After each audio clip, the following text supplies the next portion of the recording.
Some of you may say, you know, he's telling me I'm designed for greatness. A lot of times when someone tells you that, it causes conflict within you. Because you could be saying, if I'm called for greatness, how come I'm growing up in the household I'm growing up in? If I've been created for greatness, you know, how come my mother and father are not together? If I've been called for greatness, how come people that look like me die before their time, and it seems like all we have to do is go to jail, and the only way we can make it is to be a rapper or NFL or NBA basketball player? My job today is to use my life, to use the experiences that I have gone through to help you to understand that you are more than what the media depicts you are. And the reason why I brought up what was going on in Baltimore is because they highlighted what the young people were doing on Tuesday when they were burning up the CVS and looting and rioting. It was wrong. It was wrong, definitely wrong. That's not the way you express your anger. But they were expressing the underlying issues that lies deep within. When people feel as though they have no hope, when people feel as though they don't have no direction, they begin to express it in dysfunctional ways and in negative ways. It was Dr. Martin Luther King that said that rioting is the voice of the unheard.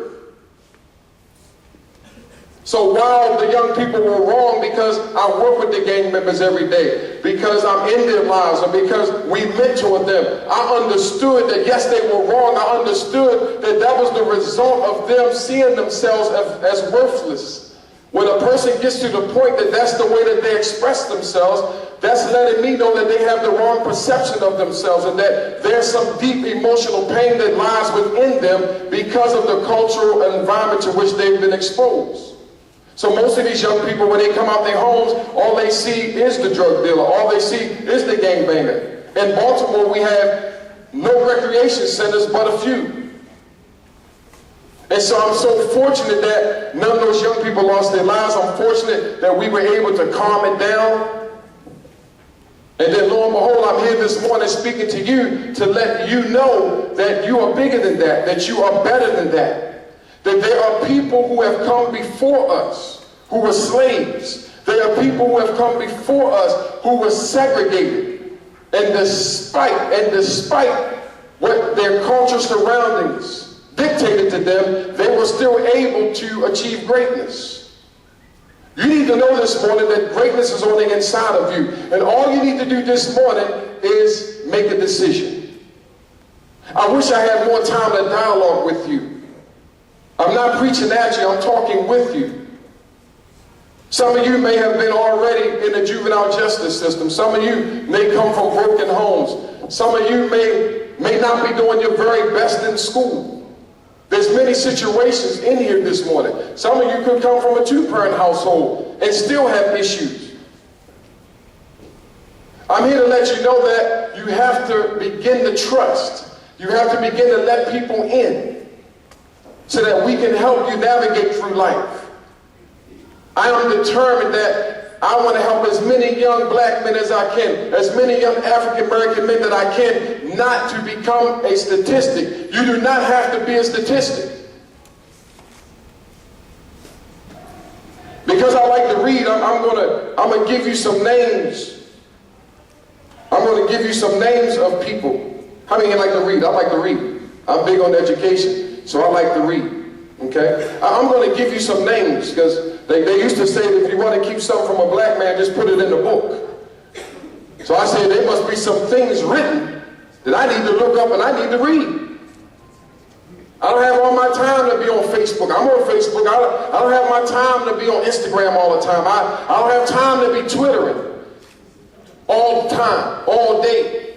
Because there's information out there that I need. So I wanted to research that how did this country get built? I wanted to research that how did our people get put in ships and they were slaughtered and thrown off to be eaten by sharks, and they were diseased up when they got here. But despite all that they have gone through, how were we able to maintain ourselves as a people? How were they able to exist and build in this country? Through all that we hear about the civil rights movements, through everything that they have gone through. Why are we still here? How were we able to make such positive contributions despite the negative circumstances that have surrounded us? Now, I would advise every single person in the sounds of my voice, and I was in federal prison. I used to teach Bible study, and I used to mentor men. So I will not sit here I will not stand here and have you distracted and talking. Because let me tell you something, some young men that's in my program, we're not able to help all of them. Some young men I mentor, I'm burying them. And I'm burying them with their caskets laced up with ribbons and flags, dying for something that's not even worth standing for. I've talked with young men who don't want to hear what I have to say, then a week later their heads blown off on the streets of Baltimore. I'm someone that have gone through the struggle. I know what it's like to mess up. I know what it's like to make mistakes. I know what it's like to get shot up. I know what it's like to go to prison. And I don't want none of you to taste that. That's not the life that's been destined for you.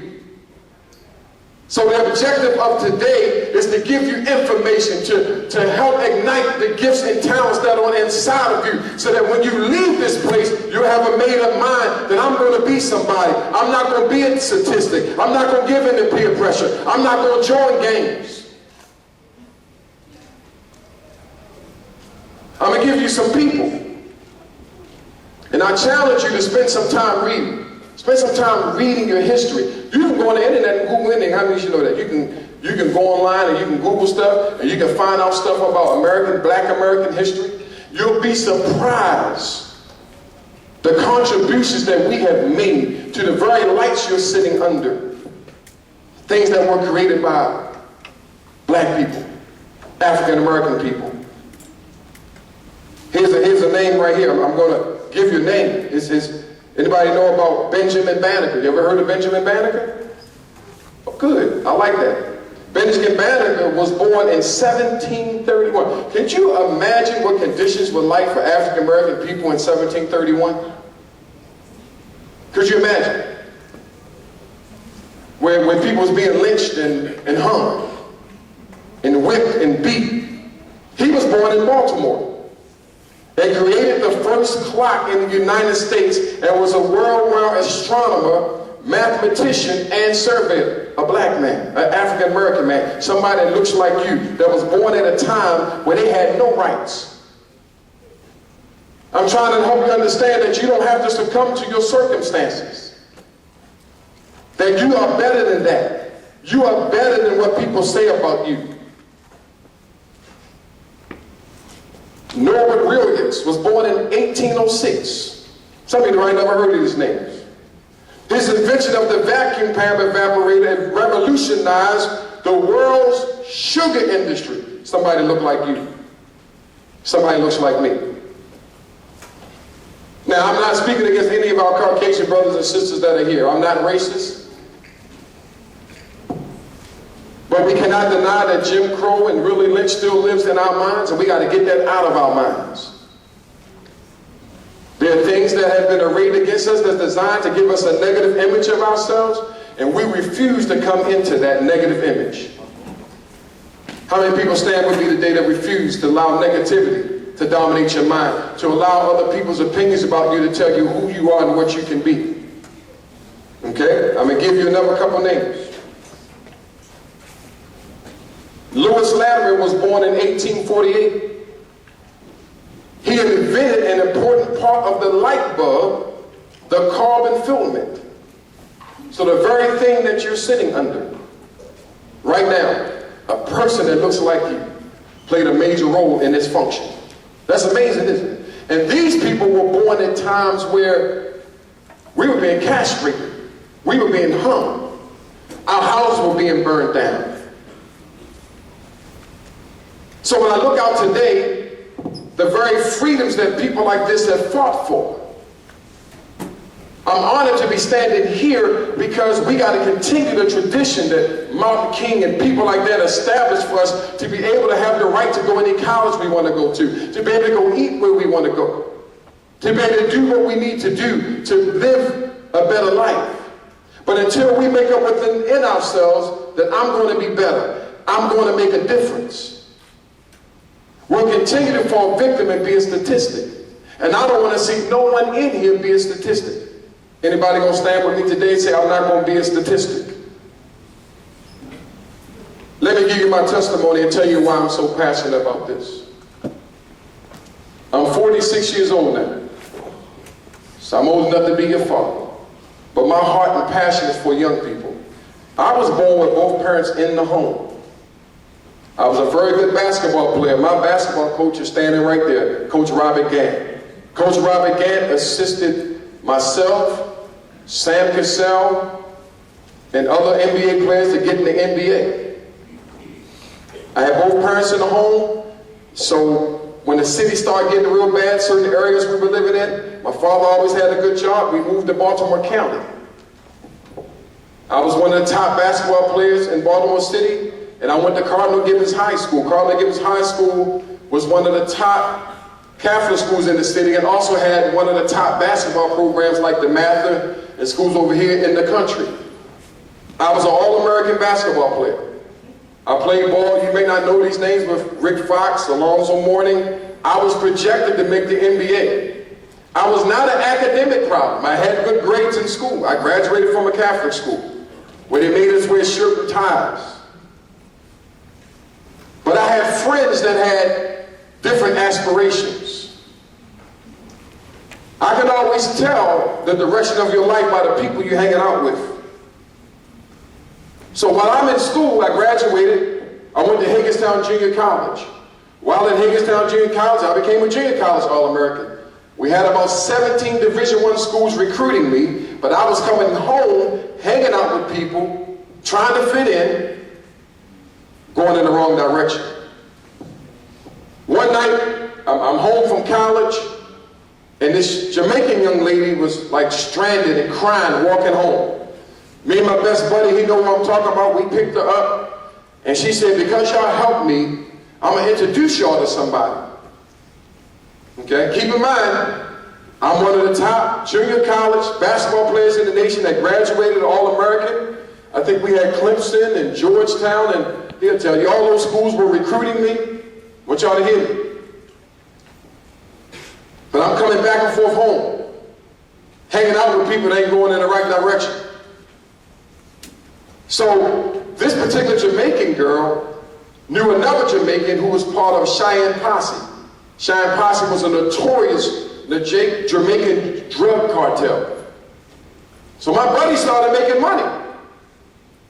And because I'm coming home around them, that life ended up drawing me in.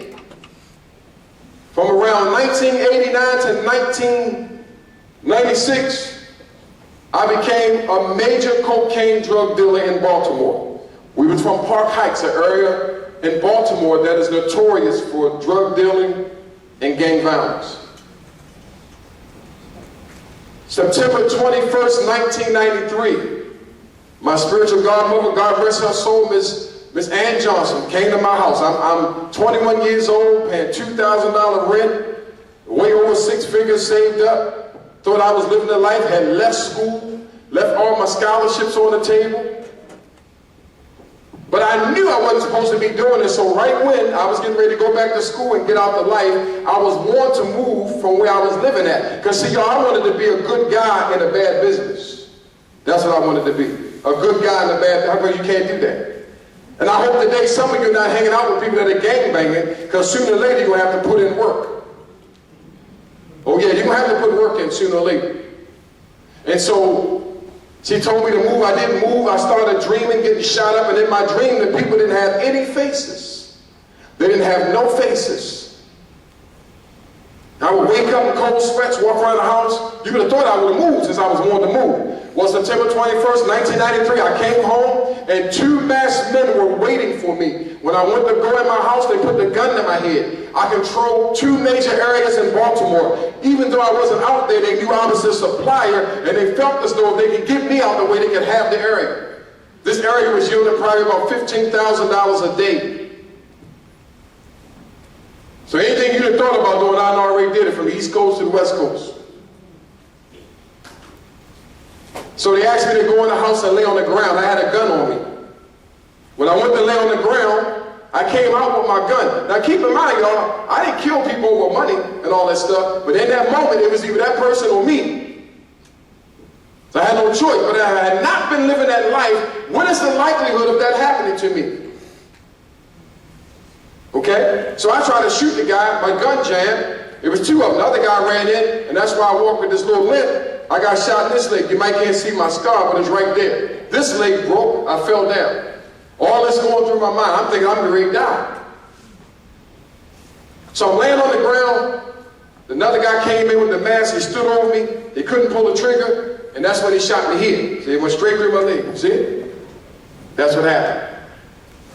After I'm laying on the ground, one leg in the air, one leg broke, the guy kept shooting at me. And I'm not trying to proselyte anybody in here, okay? But I have to say, if it wasn't for the Lord Jesus, I wouldn't be here. Because I seen a light around me, and as the guy kept shooting, the bullets was ricocheting off the light. I'm going like this. Now you would have thought that would have been enough to stop. That wasn't enough. I'm in Johns Hopkins Hospital, delivering kilos from Johns Hopkins Hospital. That's how stupid I was. Literally stupid. Now you may say, you know, and so I guess God said, you know what? This boy gonna kill himself if I don't do something or allow something. So I get up one morning, I'm supposed to meet Coach, and on the way to meet Coach, I made a stop. And when I made that stop, Baltimore City Narcotics Division wasn't even looking for me, but I had fancy cars. They pulled me over, went up in my car, found some stuff, went to my home, found 80 grand in my home. Before you know it, my name posted all over the Baltimore Sun. Billy Howard Stanfield Jr., drug kingpin. The whole West Baltimore drug trade stopped today, and they got me all on the news. How do you think my parents felt? Who raised me right? Now my whole life flashing before me. You may say, how did this guy go from being raised right, all-American basketball player, in school, to drug dealer on the street? Because somehow I let negativity become my focus. So now I'm here today, 15 years later after being released from federal prison. And I'm honored to say that with a made-up mind and some determination and some help, some people still mentor me. I have mentors to this day. I've been able, through the grace of God, to turn my life around. So what's the point of the day in closing? The point of today is we don't want you to go down my path. We want you to be all that God has created you to be. That's why I mentioned to you people that look like you, who grew up in negative circumstances, who were slaves, who were segregated, who was beat, who was spit on, who was told they was only a little bit of a man. They still, despite the negativity, was able to make a contribution. So I hope that whatever I shared with you today will motivate you to say, it's not about the color of my skin, because they say if you're a black man with a criminal record, you can't amount to nothing. They say the recidivism rate in federal prison and prison in general is 85%, and I said it wouldn't be me. Today you can make a decision to be better. Don't let nobody judge you from your past.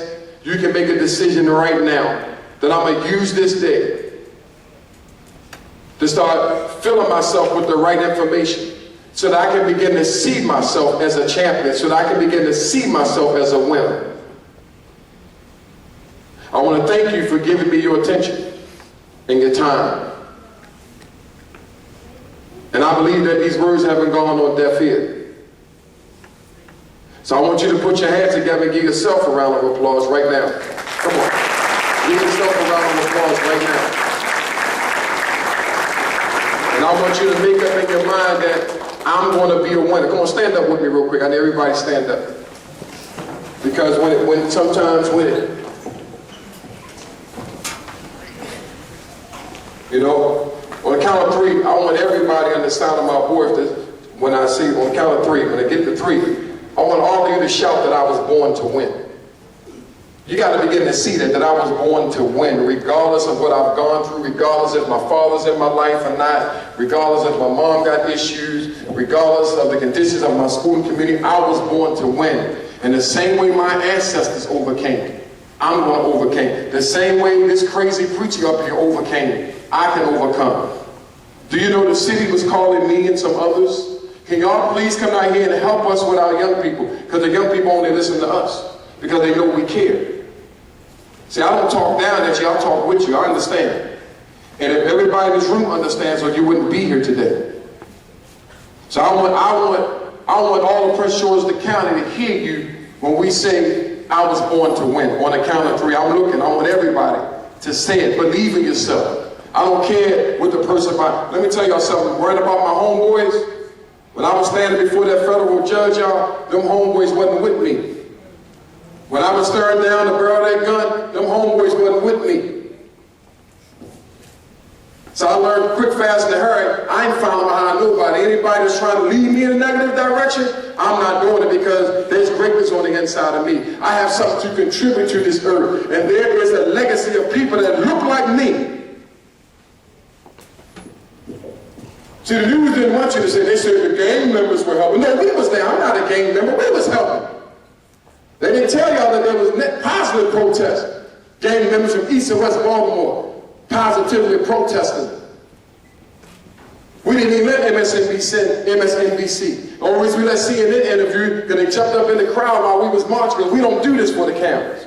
Because when the cameras are gone, we still going to be on the streets of Baltimore. We still going to be in Prince George's County, making sure that you don't fall into traps, making sure that you don't become a statistic. Now, for all of those who are serious about winning in life, raise your hand. Because I want you to be serious about this. When you say this, I want something to transform in you. And I'm looking, I want everybody.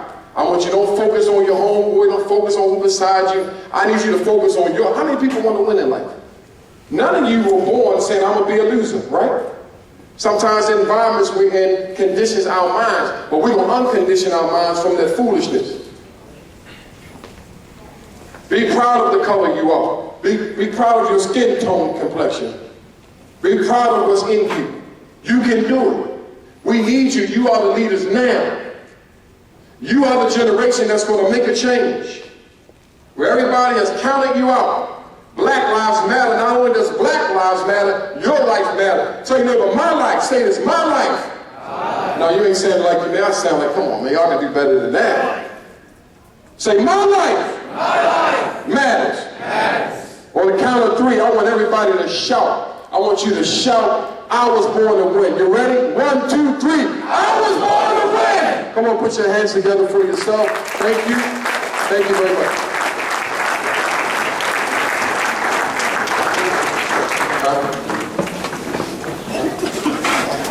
Oh, you know what, Coach Gann? I forgot that. You know what, y'all don't like that brag. Real quick. I left a part out. We're for criminal record. Anybody heard of Cold Stone Creamery ice cream? I used to own one. So I was able to sign for a $500,000 business loan. What else, Coach?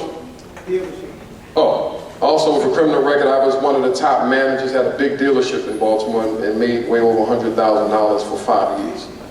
We're for criminal record. So don't tell me you can't change. Don't tell me you can't make it. Excuses are out the door. Because why? You were born to what? Win. Win. Thank you.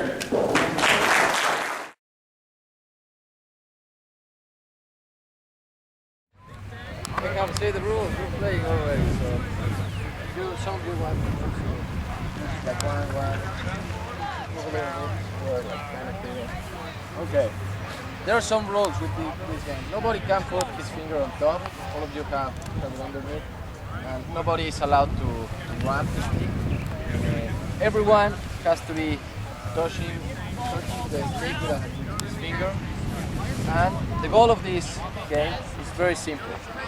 You're gonna, if somebody stops touching it, you're gonna start over. And I will be timing you. And the goal of this game is to put this stick on the floor with nobody stop touching this stick. So we will start at the count of 3. Okay? 1, 2, 3. Yes. What are you doing? It's supposed to go to the ground. I don't know. Why does it go down? Alright. Let me wait. It goes automatically. You want to put it on the ground. Automatically.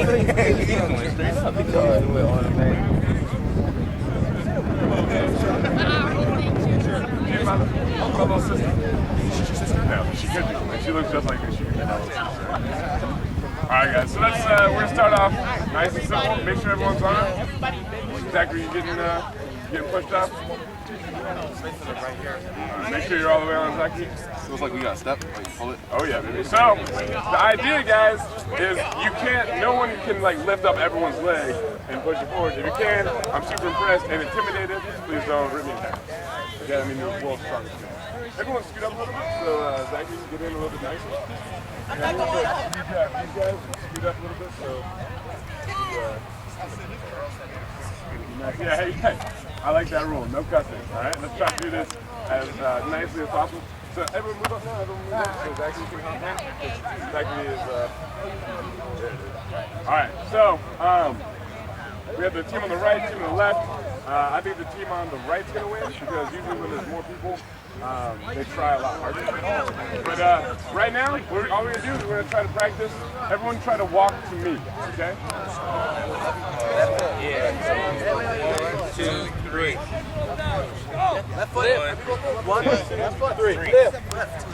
1, 2, 3. Oh, 1, 2, 3. Left.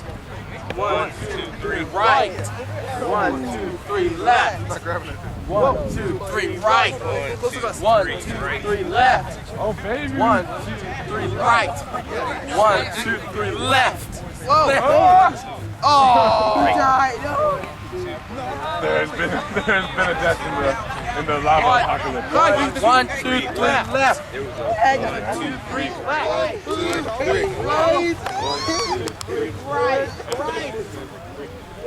1, 2, 3. Right. Alright, you guys are good. That was so sweet. Stay on the skis, okay? We don't want anyone else to die in this lava apocalypse. Alright, and now, the next, this is just practice, by the way. This is before the race, okay? We're just trying to get our ski speed in, okay? Now, I want you guys to stay facing where you're facing and move back to me, okay? Come on, Zachary, hop on in, bro. It's supposed to be uncomfortable. It's not a. Oh, wait, time out. There you go. Good job. Right foot. Right foot. Is it right? All right. Go. 1. All right, ready? You guys are so forward. Come on. All right. Okay. 1, 2, 3, left. Oh, okay, nice. Alright, so we haven't got around the first hole. What do you think we could do differently that maybe will help us? Slow down. Pull down on that side, move back a little bit on this side. Is that what you're saying? Okay, the other thing is, whenever, a few times I put it here, and where does it go? It rolls really quickly, right? So, what's a way to stop it from rolling really quickly? Make it straight and flat. That's good, I like it. So we still have to go around, are you still in it? Oh, ooh, that was close. We go around this way. Oh. Alright, now, do you think it's better to have fast movements or slow movements? Slow movements, alright? You guys want to try that? If I let go, where do you go?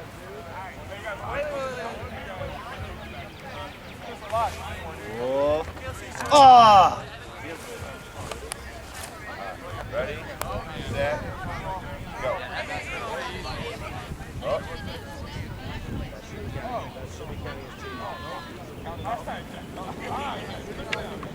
Hold on. Now if everybody goes to that side, what's going to happen?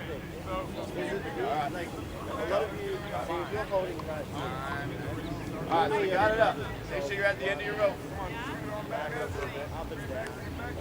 Alright, now let's look at it. How do we move this? How do we make it walk? You all pull back.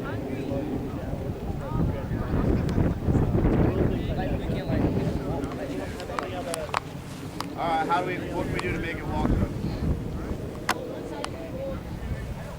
Say that a little bit louder. Okay, so who wants to organize? Who wants to be the leader here?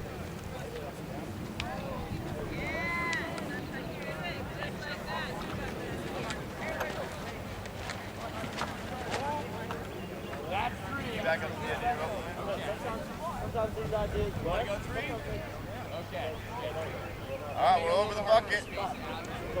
What's next? Right next to each other.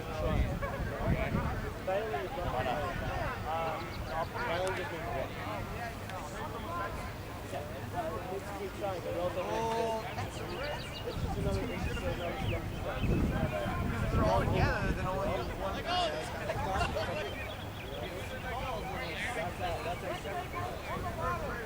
Technically, like 6. Time it. See how fast we can go.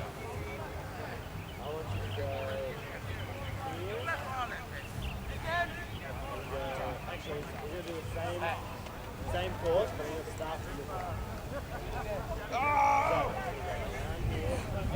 Restart. Here we go. I feel like some of you know what needs to happen, but nobody's saying it. All right. A big part of teamwork is what? Talking, communication. That's right. All right. Ready? Okay, 3, 2, 1, go.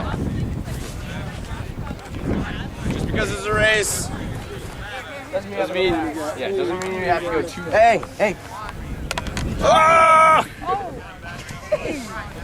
Again, remember, guys, if you're talking to each other, if you're communicating effectively, that means there needs to be someone listening on the other end before you can send it. Okay?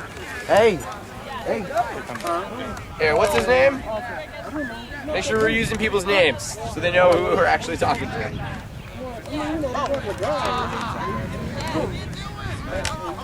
And that one goes. Oh, not out. Jordan, Anthony, Jeremy, Caleb. Here we go. Warren. You got through once. Let's get that second round. Warren. Boom. Killing it. Good save there, Caleb. Good stuff. Oh no! Okay, yeah, we're gonna just pause right there. Okay, I think you guys got the hang of this pretty well, right? Okay, so now we're gonna have a race. Okay? So we're gonna split you up into 2 teams, and your challenge is you're gonna start behind this white PVC pipe, and the 2 teams are gonna race down and around those 2 bags right there, and then back. Okay? The ball drops to the ground, your whole team has to come all the way back to the white line and start over. Okay? But again, remember, if the ball is in your PVC slice, that means that you cannot move your feet. Okay? What? Yeah. So if the ball is in your piece of PVC, you're not allowed to move your feet. You can only move your feet if there's no ball in your hand. Oh. So we can't move if we have this. Hey, somebody go move. So we have to connect them all the way. Pretty much. Oh, I get it. Okay. So guys, here, let's come back over here. I'm going to split you up into 2 teams, and then we're going to get started, okay? Do you have a practice? Dylan? No, Dylan. Dylan, excuse me, Dylan. You're going to right here for me. Marcus over here. And then Warren right here. Jordan right here. Right here. I said that right? Jaden, that's right. Over here. So let's see, that's 4. We got 6. Caleb, mind coming over here? Okay, so that's 5 and 5. Sweet. Okay. So we're gonna use 2 of the playground balls. You have already one? Okay. So guys, we're gonna line up. Ball can't cross the line. Everyone else needs to be behind the line before we start. Okay. And so guys, we're starting here, taking it all the way out to the bag, around the bag. The ball must go all the way around the bag, and then head on back. If the ball touches the ground or it comes out of your PVC, you have to go all the way back to the beginning. Okay? Okay, Margaret. Okay. Don't go back. So Caleb has a really pretty good idea. Make sure you're talking to your whole team though. So your whole team has the same kind of plan that they're working on. You guys have a plan yet? Cool. Okay. Once you guys are ready, you guys have a plan?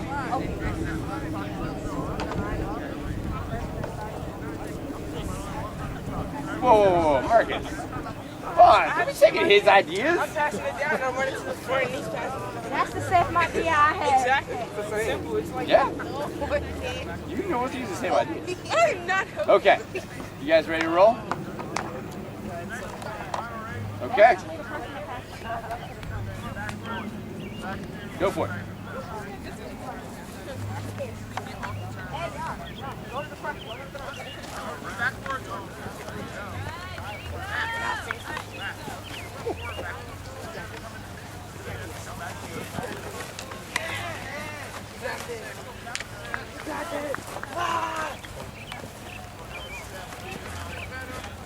Like that positivity, guys. Like that positivity. Oh! Back to the wipe. Back to the start. Back to the start. Back to the start. Quick, quick, quick. No, you have to make it all the way around the bag and then head back. You guys are still in it. You guys are still in it. That's right, guys. Don't give up.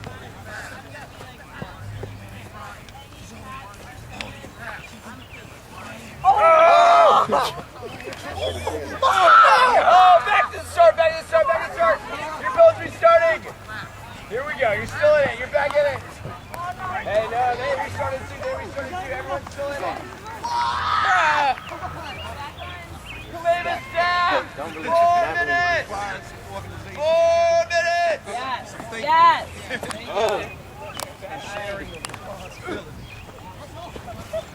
Get your foot on that one. Yes. Yes. There we go. There we go. I like it. My gosh, what's happening? What's going on? Around the bag, around the bag. There we go. I like this. Much better. See how much faster you guys are going too? Yeah. Okay, guys, go ahead and start.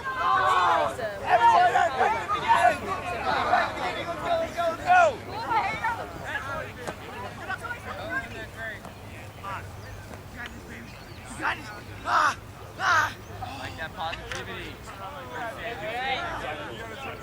Here we go. Steady. It's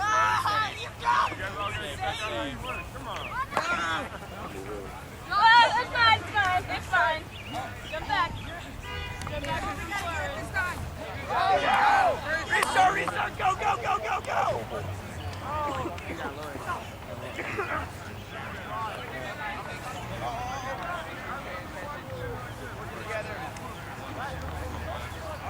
It is hard. Get down.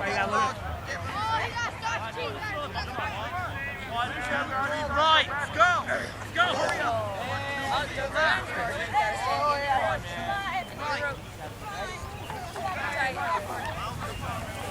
One, two, three, left. That's it. 1, 2, 3, right. 1, 2, 3, left. Now, let's wait before we just do it. Come up with a plan. Talk about what you're gonna do, then do it.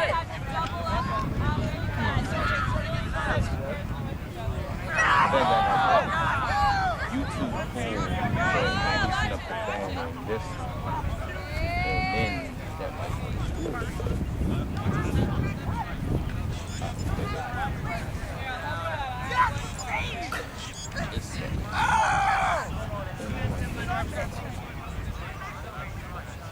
Now,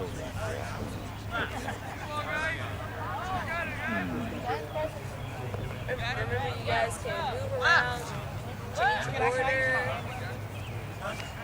whatever makes sense to you to do.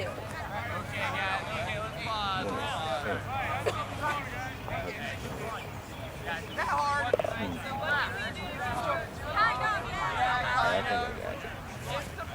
alright. We might have to put more people on that side so that we can pull, so that we're gonna lean over towards that side.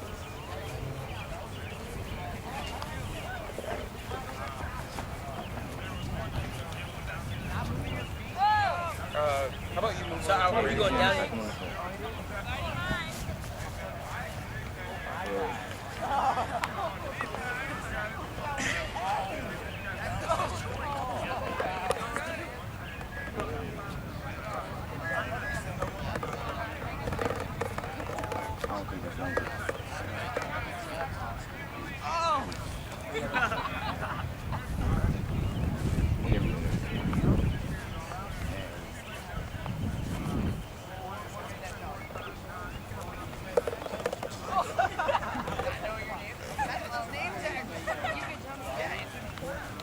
You gotta stand up and see if that was me.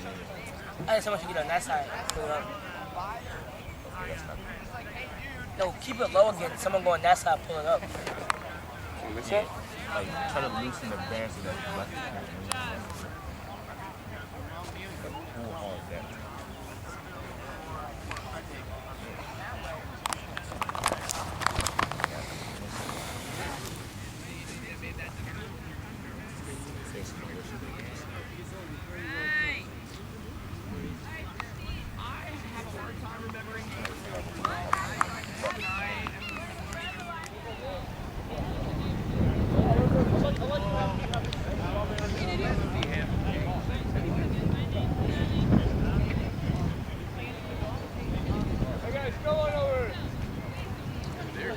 The number one rule is don't step on this. I'm doing good. That's right, yes. That's right. It's good to see you, man. Good to see you. I see you grab, who's my guy from Hampton? Step off the seat and like try Barry. Barry. Yes. He went to school with my sister. They know each other. Really? Your sister went to Well, she went to Hampton. She went to Howard, but he went to high school. Okay. Yeah. That's right, because he grew up on Hampton. Yeah. That's right. Campus. So, and then when he was president of the 100, his chapter, I was like, Him and Marvin were the ones that kind of wrote me in. Yeah, the others do it with the 100. He wanted to be here today, but his son is taking his driver's license. Yes. So maybe that's He plays it. I know. Oh, Looking at the hair. let me tell you something. 100%. This is the point. This is part I look at it absolutely. The one I want parents to see it. I want adults to see it. I want anybody who wants to see it. No women. These spots are for your feet, okay? Make sure everyone can fit in. They're talking about leadership. Guys are stepping up because the leader, after they show you what to do, they And step guys, back I and know say, it's all right, pretty now you cliche. guys navigate these You're going to be here in this spot today, especially with us, playing staff. 100% of your guys. We're going to be saying communication's key. Nobody's And like, if you're letting any camp counselors or like any you see the motivational combination speaker, doing things that with everyone else. Yes. So he does a great job of making sure. But this is. it's good, right? It is good. This is why I've been talking about it for the last couple months. kept saying Every time, look, folks would ask me, what's that escalating? I was like, you gotta see it. I said, but they're gonna get you guys in out of the car. Right now, we just got to figure it out. Into the lanes, some sunshine in their face. And then I talked to principal Nikki, and I said, you gotta take these guys up to Germantown. Let them be on the zip. It's not a Hey, you're separating all the time. Your finger has to be touching. No, just 1 second. Hold it down. Okay. Yeah, we did it last year. Everyone touching stick. The swing and everything. 1, 2, It breaks you down. Makes you, Everyone touching. Everyone touching. Good. Keep going down. Everyone touching stick. Okay. Very good. All the way down. I want you to leave the stick on the floor.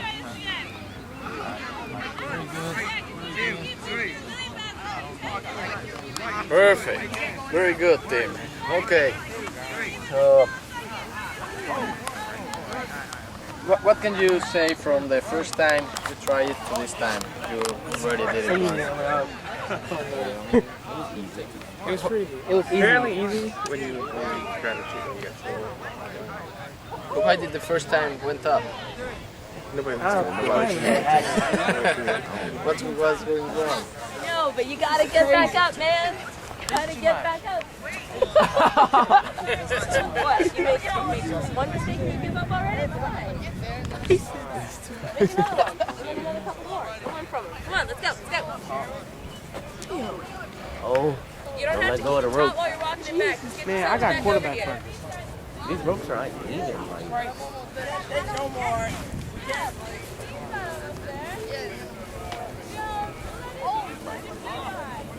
You guys are doing great. You're talking to each other. You're listening. You got it in the bag. Or in the bucket, I guess.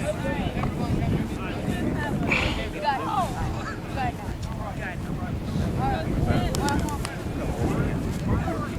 Come over. Hey! Oh man, if only that elastic were a little more round. Fit better that way. Those loops can all slide around. You pull it into one direction.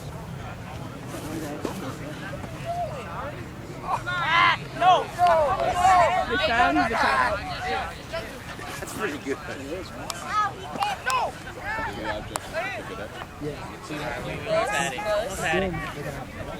You pulling your rope too much.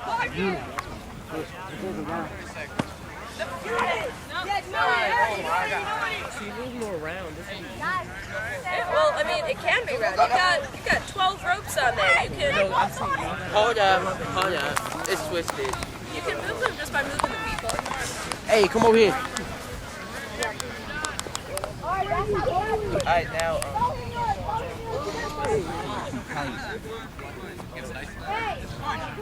Got it. Yes, it would be. Yes. Almost there. Hey, somebody just shift off. Come on. You guys have got this? He's right there.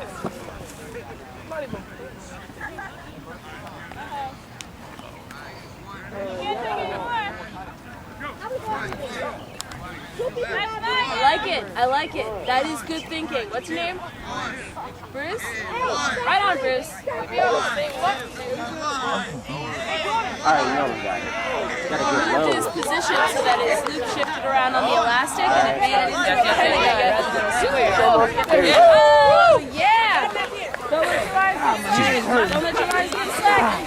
Keep them tight. Keep them tight. Don't make them loose. You're getting too close. Radiation sickness. Bad news. Don't want that. Alright. Now, how are you going to get it in? Okay, let's do what we did. No. Put it on the edge of the ball. And then turn it like this. Put it down. Go down. Yeah, we can't dump the bucket. Okay, it's good. Down. Nope. Do it however you want. Oh, gotta hold on to it. Wait, No. Bring it down. Alright. Put it on the edge of the edge. Now, pull this way. Y'all go up. Go up. Oh yeah, we're gonna knock the whole thing over. Don't shake. One side, pull it up. Oh, yeah, pull up. Oh. Yeah. Your lines. You can drop your lines however you want to. As long as they keep tight. Bounce that. No, don't shake it. You gotta get low. Y'all gotta go down there. All the way there. I swear I will. Guys, I think it's working too well. Going back. Beautiful ball. Hey. Beautiful ball. Get up. Oh, y'all threw them back so bad. Y'all threw one. Alright, guys, I think it's time to start over. I don't think this is working too well. Oh yeah, we good, right? No, everyone starts over. Why? I got a pad. You have a pad back, man? What's your plan then? You succeed as a team. You only get one. So, we all need to start behind the white PVC pipe, and we're gonna head on down and around to the back. Okay? If you have the ball in your PVC pipe, you're not allowed to move your feet. Okay? So your teammates who don't have the ball in their PVC pipe, they're the ones that are gonna be needing to move their feet. Okay? So, since I'm just a participant as well, I'm gonna have you guys take the lead and tell me what to do. Okay? So, Fisher, I'm gonna give you the ball.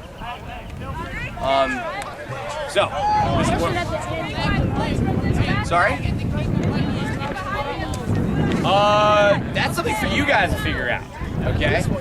As long as the person with the ball isn't moving their feet, you guys can do whatever sort of system you want to get the ball down and around the bat. Okay? But the ball. So close.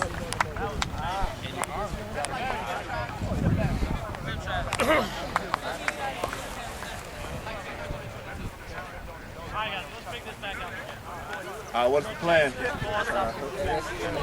bring it back up top. You want to bring it back up? All right. Couple baby steps forward. Hey. We're real close though. We're real close. You gotta get it swinging before the back. One baby step.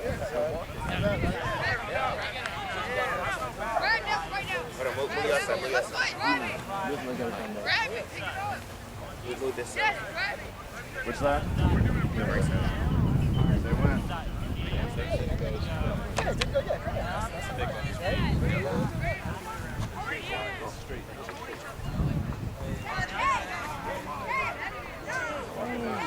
This leg small as the last summer.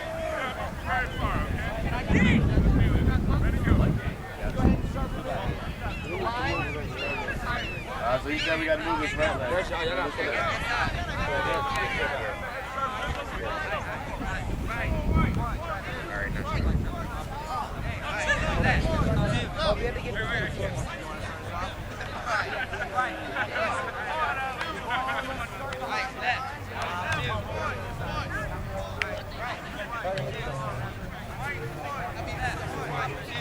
There we go.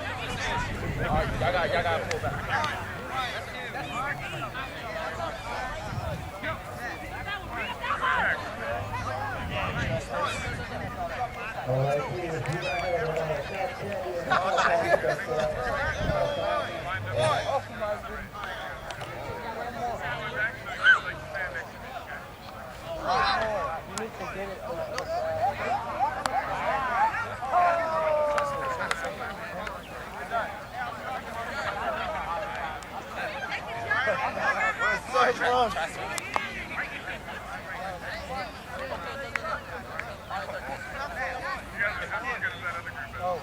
He's like right there. Back up on the rope.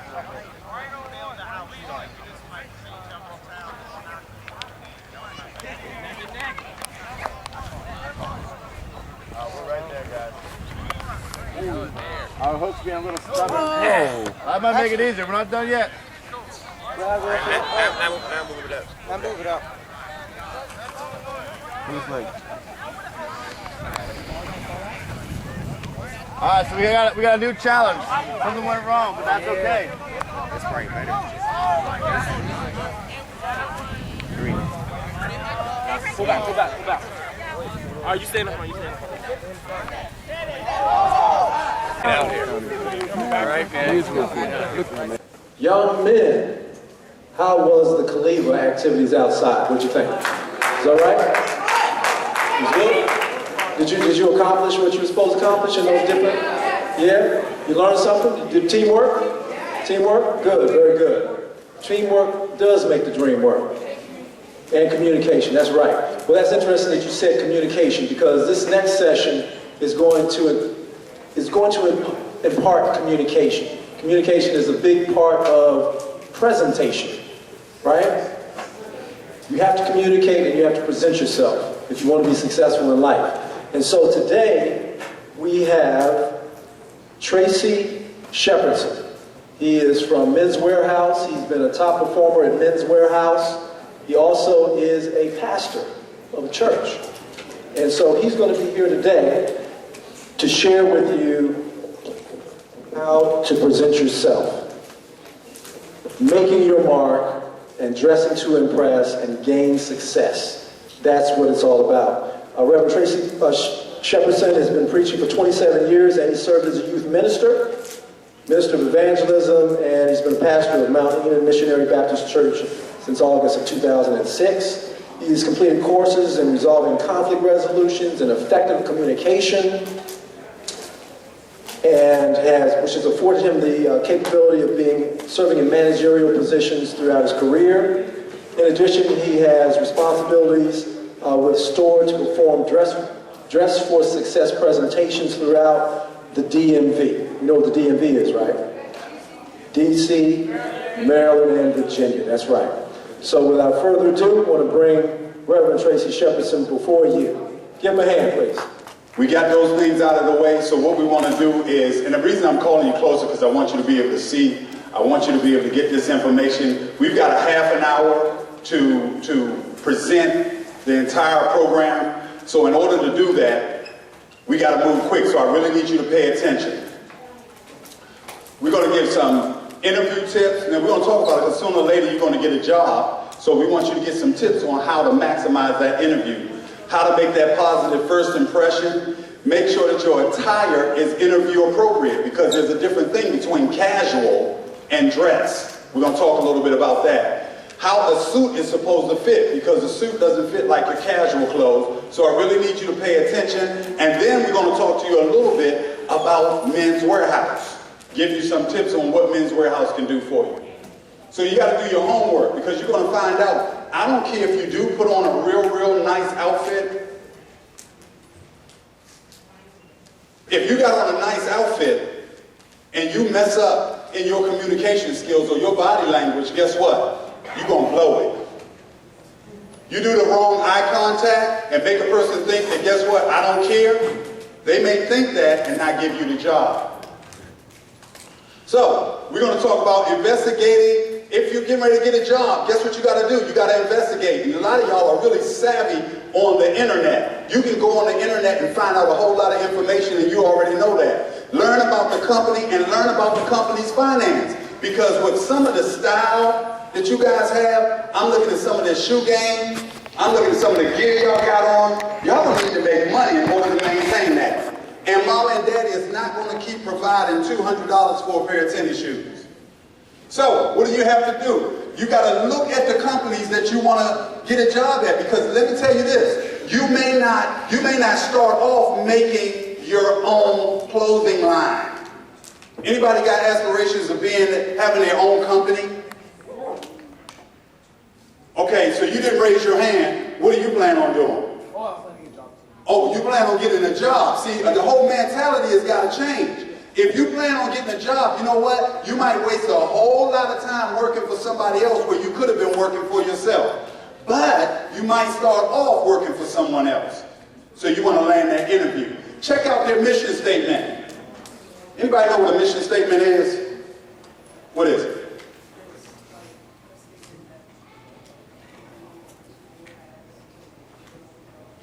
I like that. Say that. It's either like a Same thing you just said.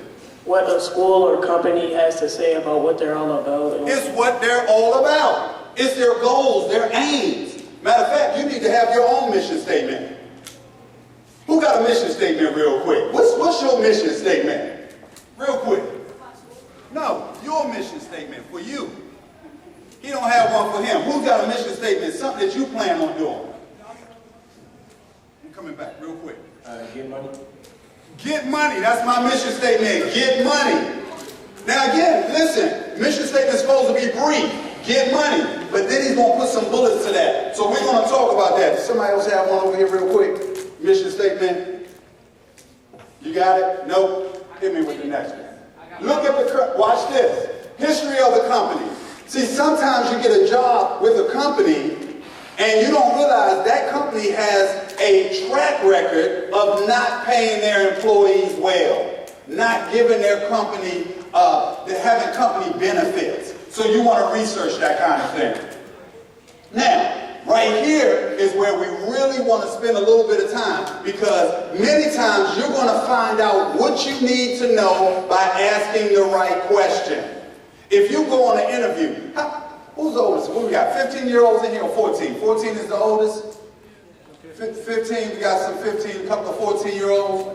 15, very good. Let me tell you something. It ain't going to be long before you're going to be sitting in front of somebody and they're going to ask you a question. And then you're going to get an opportunity to ask them some questions. These are some pivotal questions in your career that you need to ask. One of them is, what's the position's details?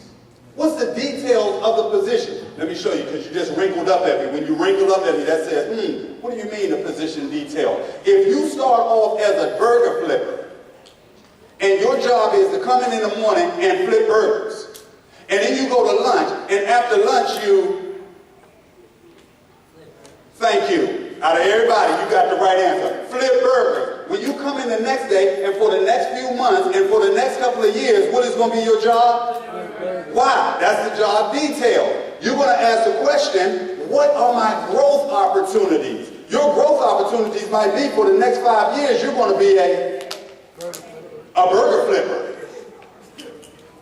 The reason you don't know it and the reason that you're upset is because you didn't ask the right question. Is there any growth opportunities in this position? If you'd have asked that 5 years ago, then you would have known, guess what? I'm not going to move up from this burger flipping job. I don't need to get this job. Because I plan on, what's the mission statement? Make some money. I'm making money. All right? Last one is describe the leadership, and I'm not going to dig too much into that one. Now, this is important right here. Flip back for me one time. Give me 2 volunteers. One off this side, one off that side. I got my man right here. Somebody off this side, I got you right there. Stay right there. Come on up. All you got to do is take me to your office. Because this is important. And let me tell you something. If you blow it, are you paying attention? Stand right over there for me. If you blow it right here, I'm talking in 3 seconds. People read you. We're going to get into close in a minute. But in 3 seconds, you can blow it. And once you blow it in these 3 seconds, let me tell you something. You may not land that job. All right? This is what's going to happen. We're going to grieve. You're just going to take me to your office. All you got to do is take me to your office, okay? All right. Watch me closely. I hope this marks you for the rest of your life. You do this every time you meet a person. Watch me. How you doing? My name is Tracy Shepardson. I came for the job. You got to wait. Let's do it again. Wait till I finish, then just take me to your office. And I ain't going to make it difficult for you. Watch this. Watch me closely. It's rehearsed. Hi, my name is Tracy Shepardson. I came for the job you posted on the web. Thank you. Give him a hand, y'all. All right, now, I'm going to do like McDonald's. See, they keep telling you about that sweet tea. They keep telling you about the fries. Why? Because as they keep telling you over and over and over again, you get it. And then you get it. Right? So watch me again. Watch me closely. If you blow it right here, this might be the difference. Listen, some of you got folks right now in your household that's working 2 jobs to make 1 salary. They got 2 $25,000 jobs a year to make $50,000 because that's the lifestyle they want to live. But if you land that job making $50,000 a year, you ain't got to work 2 jobs. But you can blow it right here. Watch me closely. Same thing. How you doing, man? My name is Tracy Jefferson. I came for the job that you posted. Okay, tell me what I did right on the first one. Talk to me. What did I do right on the first one? Talk to me. Enthusiasm, that's 1. 2. Eye contact, it's important. 3, come on. Shook his hand. How did I shake his hand? You can tell it. Firm handshake. What else did I do right? Come on. Kept your head up. Kept your head up. What else? Spoke clearly. Now, what did I do wrong on the second one? Talk to me. Bam. What's this? Now, there's a lot of phobias out, right? Folks could be looking for ants. Maybe it's an ant. Is that one right there?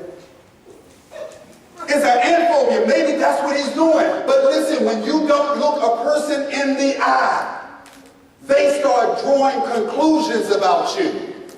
If you walk up and I shake your hand and I look away when I shake your hand, what does that say to you about me? Disrespect. Disrespect. Some people just, a conclusion may not be disrespect to you, but for some folks, guess what? It means disrespect. Why won't you look at me? What does it say? Lack of confidence. Give me one more. What else does it say? Watch, I'm going to shake your hand. When I shake your scared, shy. You know what it says to some adults? He's a thief. You can't look me in the eye, you're a thief. Something's wrong. What else did a liar. What else did I do wrong on the second one? Talk to me. You did watch, didn't you? What did I do wrong on the second one? Something that I did wrong. Hold on. Pay attention. Come on. You stuttering? Stuttering. And I don't have a stuttering problem. But guess what happens? When you're nervous, you're getting ready to go for this interview and you meet the person and you're intimidated and I came for the... What is that? How do you stop from stuttering when you meet somebody? Take it, thank you, that's where I'm going. Rehearse it. But somehow we don't have that mentality that I got to go over this over and over again in order to get it right. I need you to stay with me. Stay with me, okay? Flip for me. Watch this. You got to watch your eye contact, watch the way you shake a person's hand, and guess what? It's not time for you to really be gripping up on somebody's hand to show how strong you are. See, that's a mentality in the hood also. When you shake somebody's hand, shake their hand real hard, because I'm going to show you that I'm strong. No, it shows me that you're mental. No, something is wrong if you're taking another man's hand and you got to impress me, who is another man, by showing me how strong you are by squeezing my hand real hard. Guys, don't do it. Firm handshake, let them know that you're there, okay? Eye contact. And can we talk about punctuality?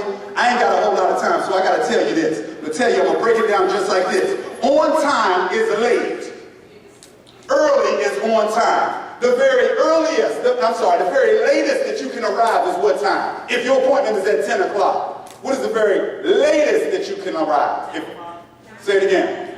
He was just rushing. He said 10:05. You got to think, you got to hear the question. My appointment is at 10. I get there at 10:05. I don't get an interview. What is the latest that I can arrive? 10 o'clock. Talk to me. Right here. My appointment is at, I love this. This is good because you need to know this. My appointment is at 10. The very latest I can arrive is what time? 9:45. You come any later, listen, but you gotta listen, you gotta get to the point. Ooh. Check me out. You get there at 9:50 and you're late. 9:55, you're late. You got a schedule to be there at least 15 minutes before time. All right, now watch this. Flip back for me one time. Watch this. Appropriate attire shows that you are serious. You see that last bullet? If you don't dress up, you don't say that you're serious. You put on a t-shirt and some jeans. Listen, follow me clearly. You don't even ask for application with t-shirts and jeans on. We got our regional manager who is a hiring manager. He can be in the store. When you walk in, if you dress like this young man with a vest on, with a collared shirt on, he could take you back for an interview on the spot.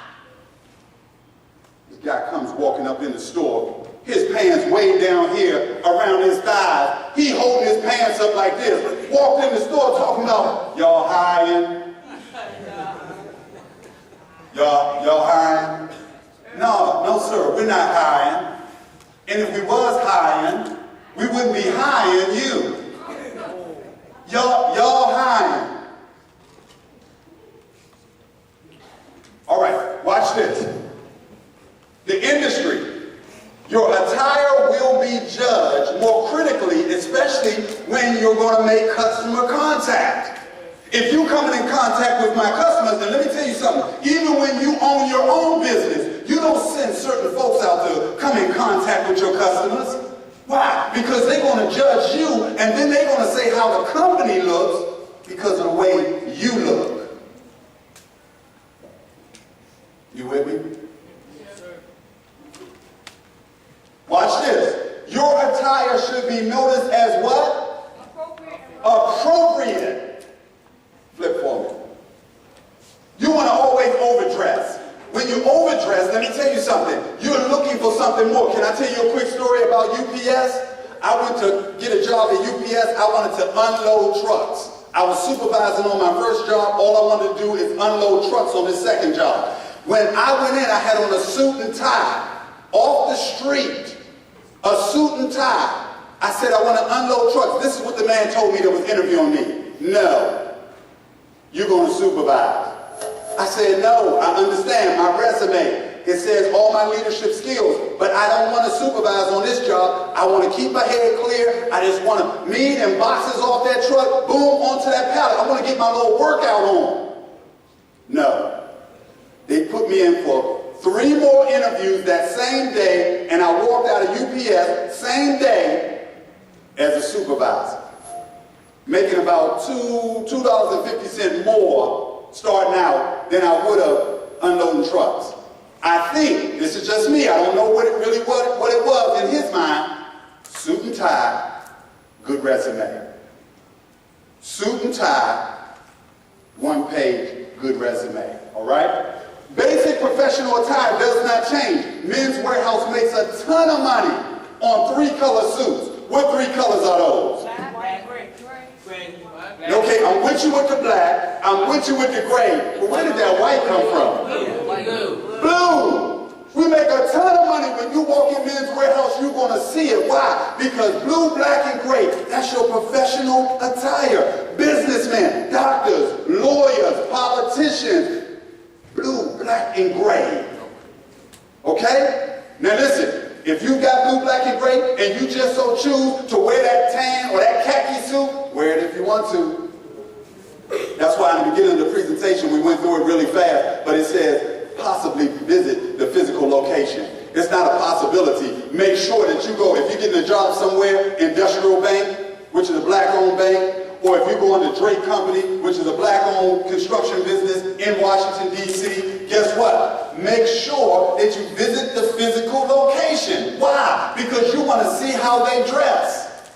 You can't go in there with your own style. You want to dress to impress. You want to make an impression on them. All right? So this basic professional attire does not change. A good suit will last you 5 years. And let me tell you something. You can, I've shopped at K&G. I've got about 40 suits in my repertoire. Guess what? You can buy a suit from K&G, but you got to take care of it more so than you take care of the one that you get from Men's Warehouse. Men's Warehouse owns K&G. The key is the way you take care of it. Now what we're going to do is that we're going to give you a coupon. Help me out. Pass that out on this side. Just take them to the end and pass them down. You pass them out on this side. That's going to take 40% off whatever you purchase. It's going to give you $40 off if you need a tuxedo for your prom, or if somebody in your household needs a tuxedo for their prom. Give them that coupon, it'll take $40 off for them. Why? Because sometimes that $500 suit you can't pay for. I ain't got $500. You take 40% off, you might be able to do $300. I can't do $300. Guess what? Take 40% off a $300 suit. You might be able to do that $180. Okay?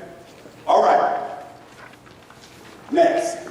Watch this. Men's Warehouse helps out in that area. This is what you're going to find out, that a suit is as good as you take care of it. They say 5 years. I've kept suits for 10 and 15 years. Why? Because I take care of them. Men's Warehouse will help you take care of them. You purchase a suit from us, keep them. We're going to pass them out. If you get it from Men's Warehouse, we will press that suit for the life of the garment. So if you got it for 5 years and you purchase it from us, you bring it back to us, we'll press it. As long as it's clean, no cat hair, no stains. When you put that hot steam on it, it steams it in. Don't ever, follow me, don't ever press a dirty garment. Hot steam presses the stain into the garment. What else will we do? When it comes to dress for success, the main thing is the way it fits. If it lays on you properly, and that's where we help out, because we alter it to fit you. Many times, the break in your pants is so far down. Why? Because they're not sitting on your waist properly. Why? Because they're not altered properly. Why? Because your waist is a 34 and your pants is a 35. If you pull the waist in, it wouldn't slip down to your hip, and when it slips down to your hips, it gives you an improper break. Can I show you something? Watch this real close. Can you see the bottom of my pants? Guys, let me show you something. When your pants has a dimple in it like that, that's called a casual break. When you take a little bit of that dimple out, that's a business break. That's what you wear to your interview. When it's like this, it's a dress break. Can anybody imagine where would you wear a dress break when your pants just touch like that? Prom, thank you. Church is cool, but it's more of a business break. Prom, and why do you wear it to prom? What do you have on? Tuxedo. It's a tuxedo. Same thing with your jacket. Here we go. Casual. When it comes down on your hand like that, that's a casual sleeve. When you show a little bit of shirt sleeve like that, business. When you show more, that's dress. You have on a tuxedo, you got on your cufflinks, then you're wearing it to the prom, you're wearing it to a wedding, okay? What in the world, when you see the guy's pants and they all crunched down like this, what kind of break is that? You know what I call it? I call it a broke break. You know why? Because that guy's not going to get a job. You're talking business, watch this fellas, you're talking business professionals that's going to pay you $95,000 a year. And they got to teach you how to dress too? You got to think about it. Why aren't you getting that job? Listen, you can't keep blaming the system or blaming this man or that man, because it ain't the white man no more, it's the rich man. The rich man is what's keeping you down. And why is he keeping you down? He's going to keep you down. Why? Because you set yourself up to be down. You got to go into that environment and you got to be dressed appropriately, and in that way they know that you're serious about what you're doing. Next. Now, pleated pants. If you're hippie, like a lot of brothers are, they got hips. And when I mean hips, I mean behind. Pleats fit well for you. If you got a belly, you see it on the far end over there. Those are pleated pants. Now, if you're really slender, flat front pants fit you best. When it comes to dress for success, what do? Wear what fits you best. Same thing with the lapel of your jacket. All right? Watch this. Here we go. See how that lays on there? The lapel, this is the lapel of your jacket. Lays down nice and flat. Okay? When the lapel is popping like that, what does that mean? It doesn't fit right. What does it mean? Too small. Too small. And see, listen, I like that you said that. He said your chest too big. No, and that's what guys do. They'll put on a small jacket, pop their jacket out. Why? Because I got a big chest. No, you got on a small jacket. You do not have, it's not a big chest. You can have a 44, you can have a 50, it doesn't make any difference. You pop in like that because your jacket is too small. So you want to wear clothes. And you say, well, hold on a second. That's the style right now. I'm fitting a lot of guys for tuxedos at the store. And I'm putting them on too small jackets, and I'm putting them on too tight jackets. Why? Why am I doing that? Okay, give me another one. Yes, sir. See if they're uncomfortable? Y'all may not be into it too tough. Come on, one more. Say it again. That's the style. See, I'm 6'2", so my jacket is considered a long. But right now, the style is for me to wear it shorter. So I would wear a regular, and then instead of wearing a 42, or a 43, I will put on a 40 because that's the style. All right? So to really dress. Now, let me show you this. And you'll see it around the school today. Dark pants, light jacket. Please, fellas, don't try to put on a black sport coat with some blue slacks. It's a fashion no-no. And in business, when folks see you, they're going to know that you don't know. It's a contrast between your jacket and your pants. All right, flip forward.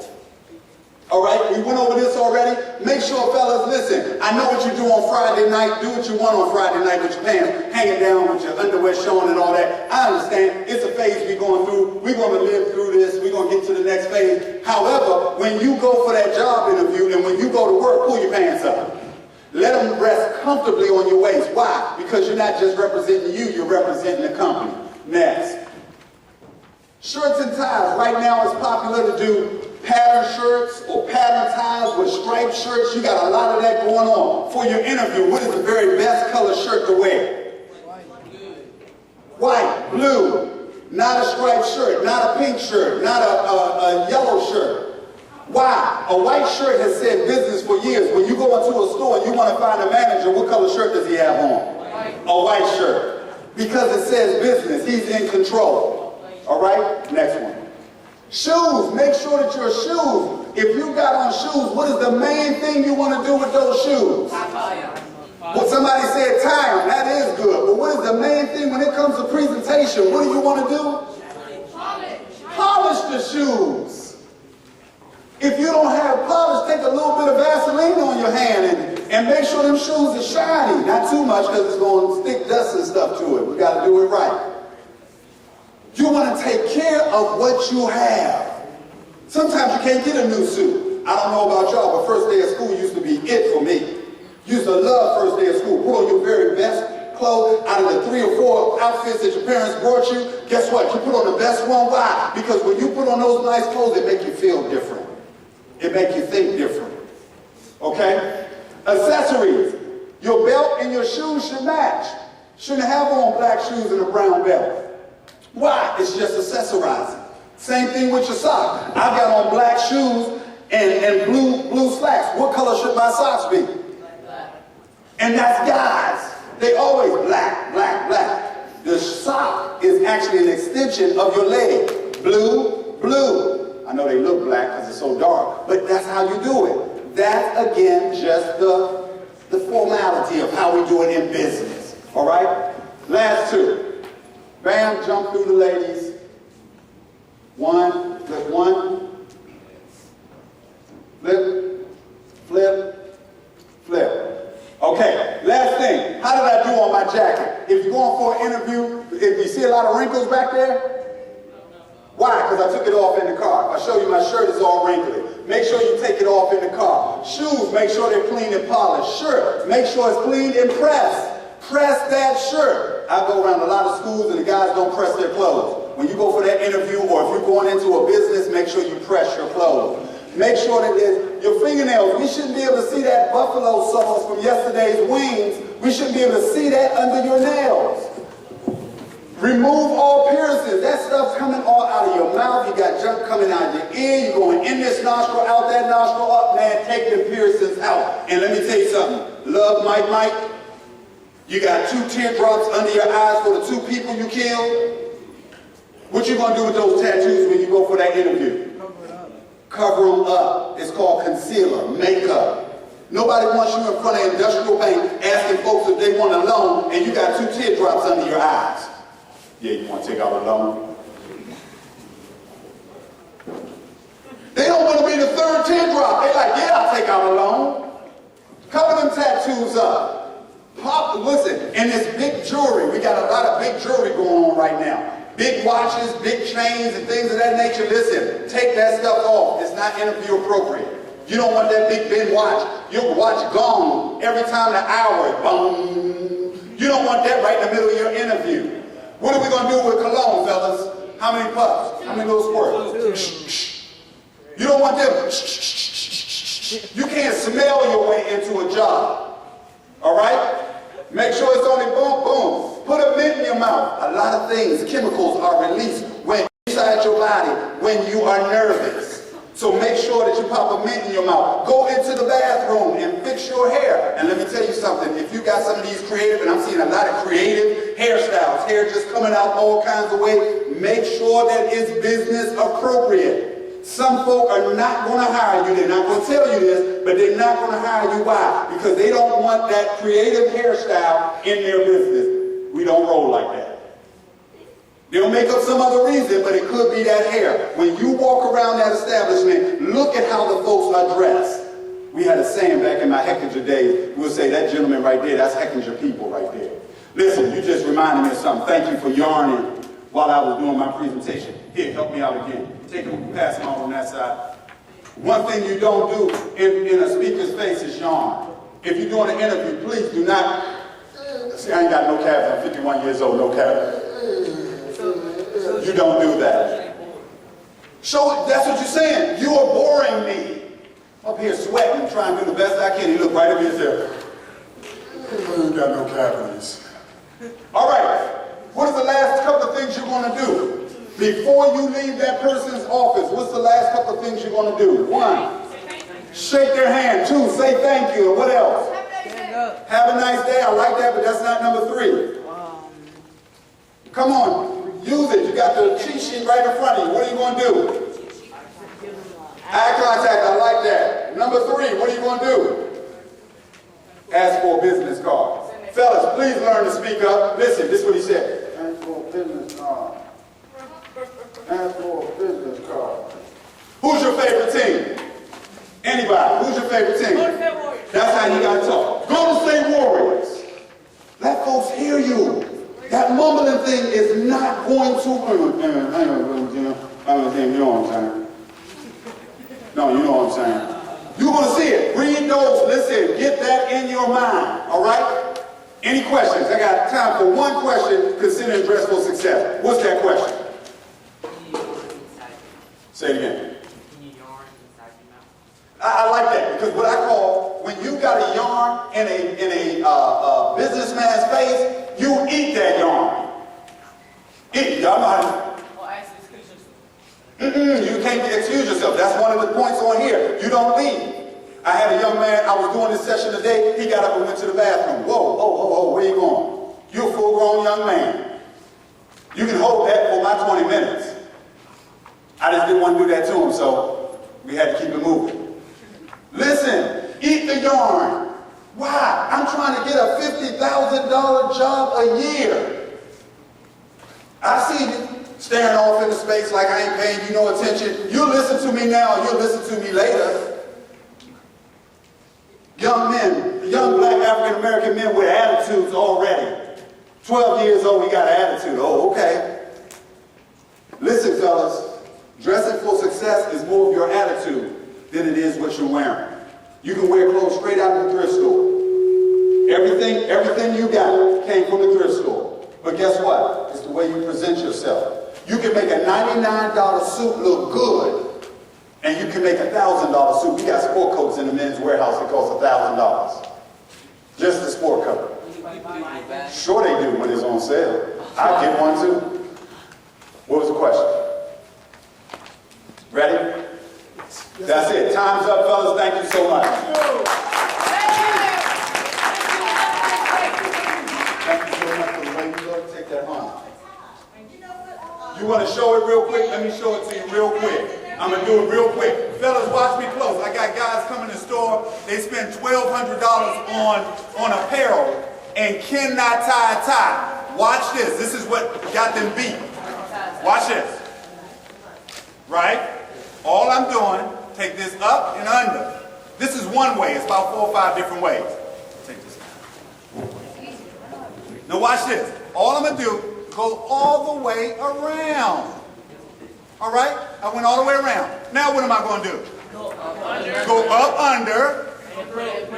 I'm talking $1,200 and he can't do this. Ooh, watch this. It's real hard right here. Oh my God. Whew. It's easy. But you can't, listen. Don't be defeated in your mind. I can't, listen to what he says himself. I can't tie a tie. Can you tie all 4 of the ties I just purchased? I got money to buy $1,200 worth of product, but I can't tie a tie because it's so hard. And that's it. It's easy. You did a great job, too. You do the same. All right, that's it. We got to move to the next session.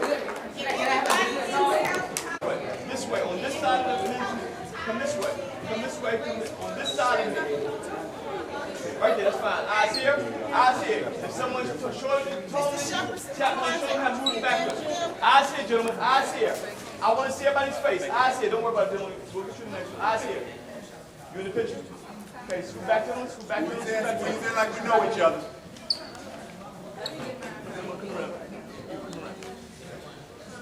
Wait, squeeze in where he was at.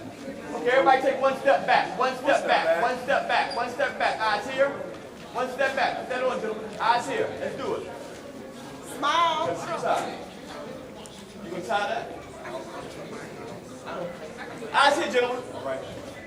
Make your mouth proud. Eyes here. Hold that. Eyes here. Okay, gentlemen, keep those eyes open. Smiling, smiling, smiling. Eyes here, gentlemen. Eyes here. 1, 2, and. Thank you. In terms of, why do you use these tools? A way to communicate with other people. Entertainment, communication. It depends on what. How old? Which one you? Give me one and tell me why.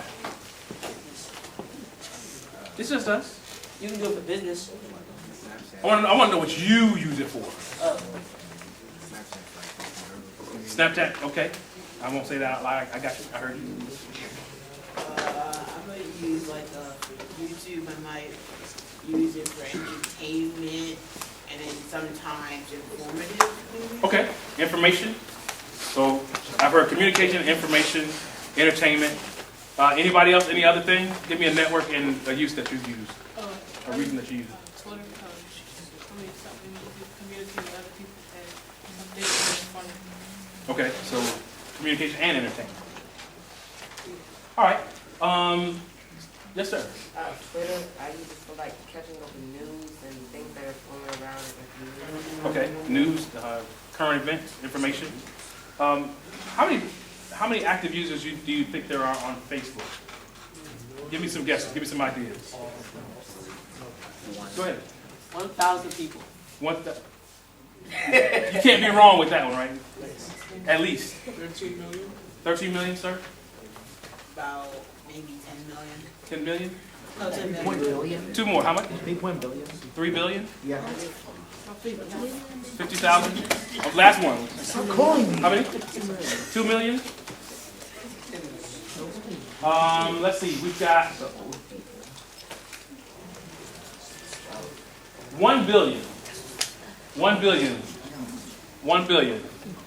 Active users on Facebook. 1 billion active user accounts on Facebook. Yes, sir. Is that like now? Did they just get that right now? Did they been have that? Like, This is as of April 2015. This is as of like April 14, 2015. Pretty current data. Yes, sir. Active like you mean like people who keep getting on. People who are logging on at least monthly. So this is users at least monthly. Some more about Facebook. 10 million hours spent on Facebook in 1 month worldwide. So that's your 15 minutes on every hour and your 15 minutes on every hour. How many of you guys ever go to Facebook even just for information? Maybe you don't post to it, but you go to it for any information.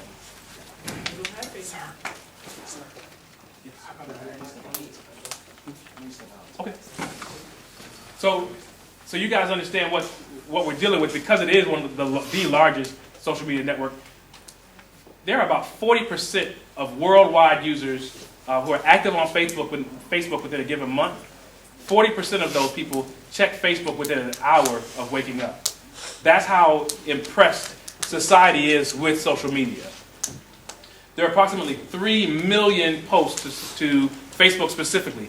3 million posts to Facebook every 20 minutes. That's almost 1 billion posts an hour. Almost 1 billion an hour. Instagram, 182 million active users. How many of you use Instagram? How many of you are part of this 182 million? Okay, so substantial number of you guys. 18 billion photos shared currently. So that's within their databases. 18 billion photos currently on Instagram. So 18 billion, how many of those do you think are going to go away?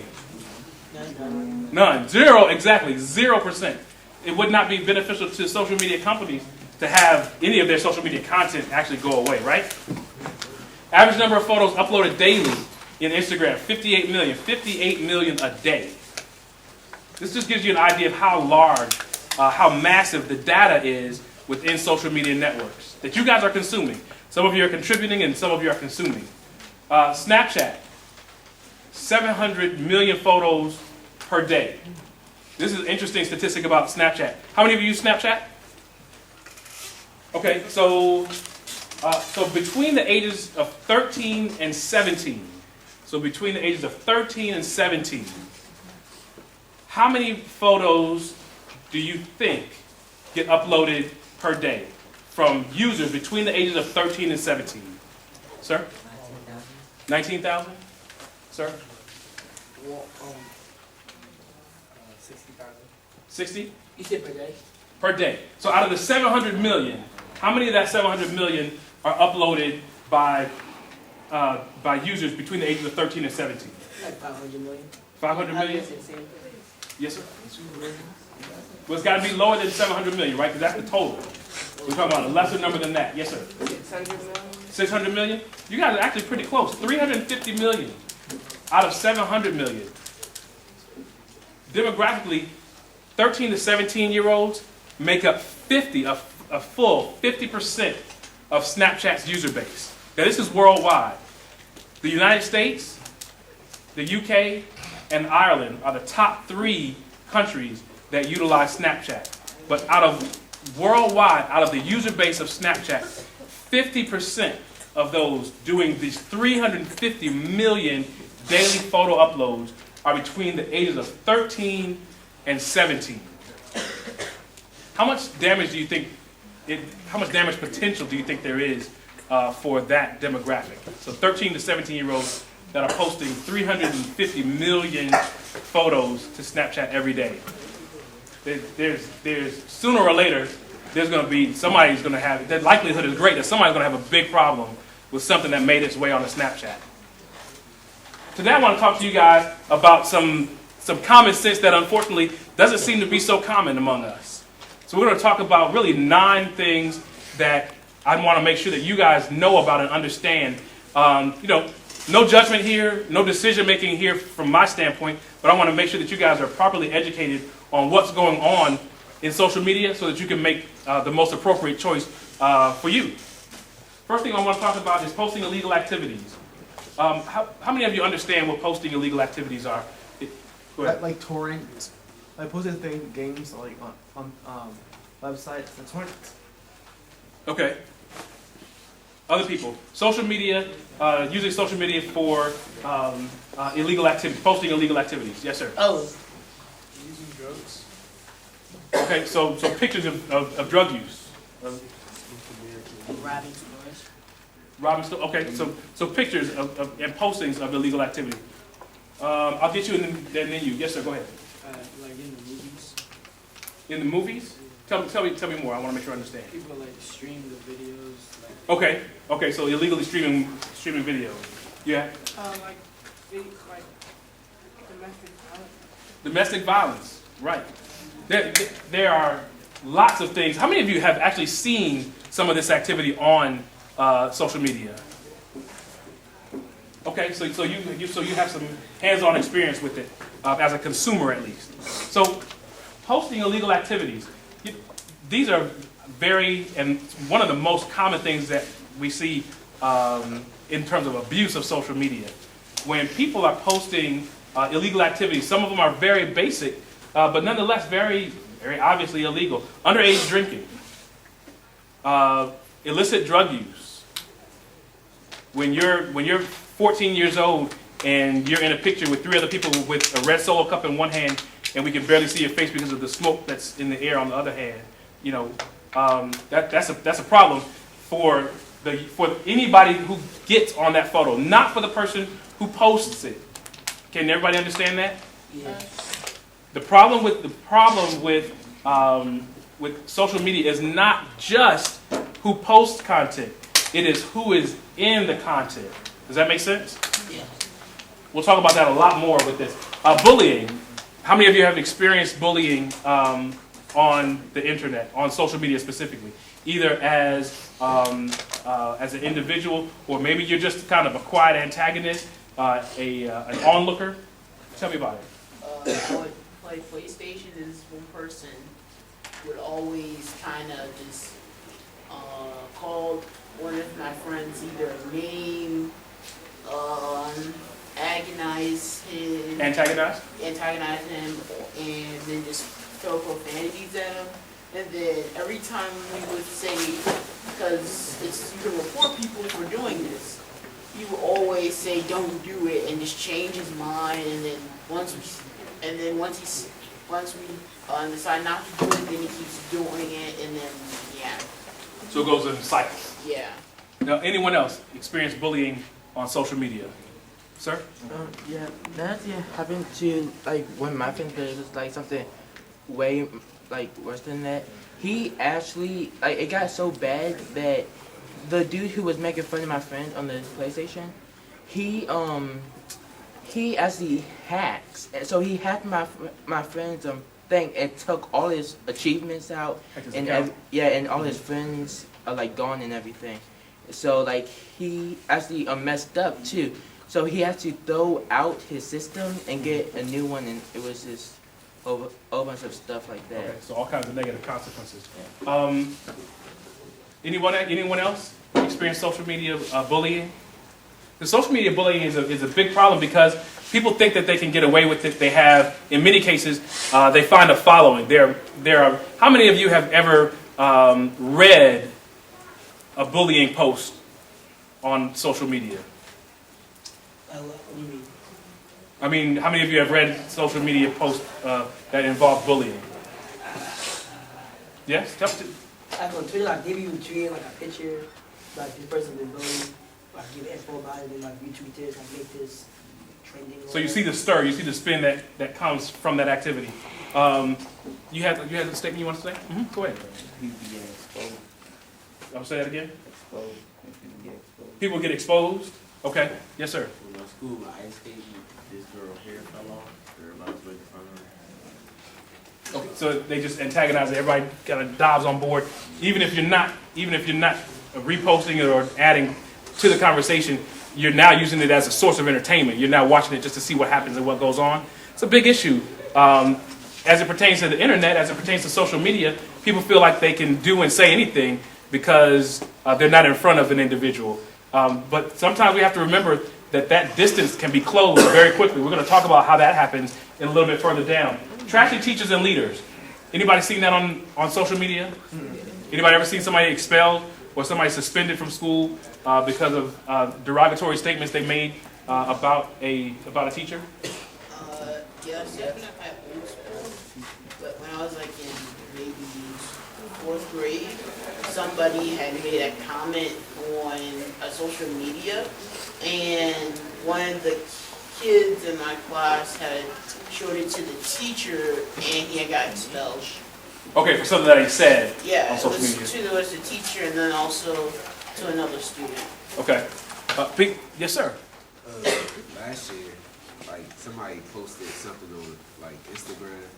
It was of them smoking, and apparently the principal or somebody, they made an Instagram and followed like some of the students that they seen on it, and so they got like suspended and stuff. Okay, so this is where some activity was taking place that resulted in them getting suspended from school.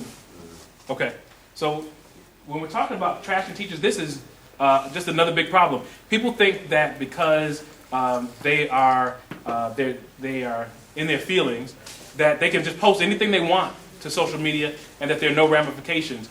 You have to remember to keep yourselves under control, use social media to its positive ends, but not to the point that it results in something that damages other people or that ultimately damages you guys. You don't want to get kicked out of school. You don't want to get kicked out of school. You don't want to have yourself being suspended or end up off of a team sport. You don't want to end up off the basketball team or the football team because of statements that you made that you could have easily prevented. Misuse of school equipment. How many of you know that in PG County you cannot use PG County systems for certain social media activities? So some of you don't know that? Only half the people raise their hand. That's why I'm asking. So you have to be very careful. Go ahead. It's so when you're on the computer, like when you look on something, certain stuff on PGC computer, like it won't let you like get a block on it. So. Right. Yeah, because at my school, they have the same thing with the blocks on our computers. Because they have a lot of blocks on the computers, mostly games. Because in our school, we had a problem with people going on games. And then social media, we didn't have too much of a problem with. But yeah, it's mostly like they block a lot of the games. Also images on Google. Games and images, yep. And these things are things that you guys have to be aware of. Even if it's not blocked, it it is upon you to know what the policy states and what the policy limits are so that you can avoid trouble in schools. Posting confidential information. Anybody seen posting confidential information as a problem in social media? Wait, posting what? Repeat. Posting confidential information. Passwords. When you see somebody holding up the picture of their, or you see a picture of somebody holding their boyfriend's social security number for the entire world to see. It was this dude. He actually got in like a high secure prison because he said how the government watches you. That's how that got out because he used to work for the government and something happened and then he posted that and then so he got in big trouble. And he leaked information. Yeah. So he had a security clearance and he abused that clearance and put out information that should not have been distributed. Yes.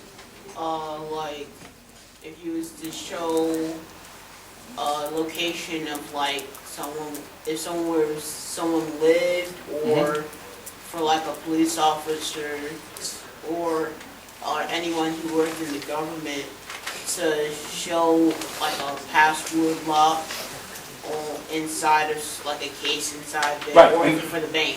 Exactly. Those things happen all the time. So Dr. Dre orders some Papa John pizza, and the next thing you know, the Papa John pizza guys have put his name, address, and phone number on social media, right?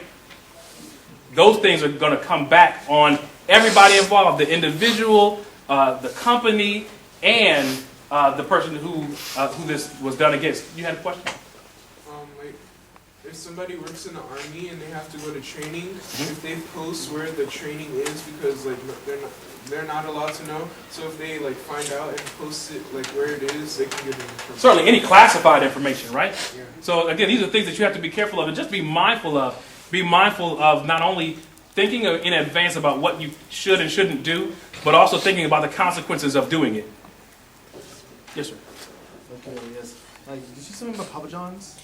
I did. Oh, yes, like, I don't know, like, he did something bad, laughing about what he did to Barack Obama. Repeat that?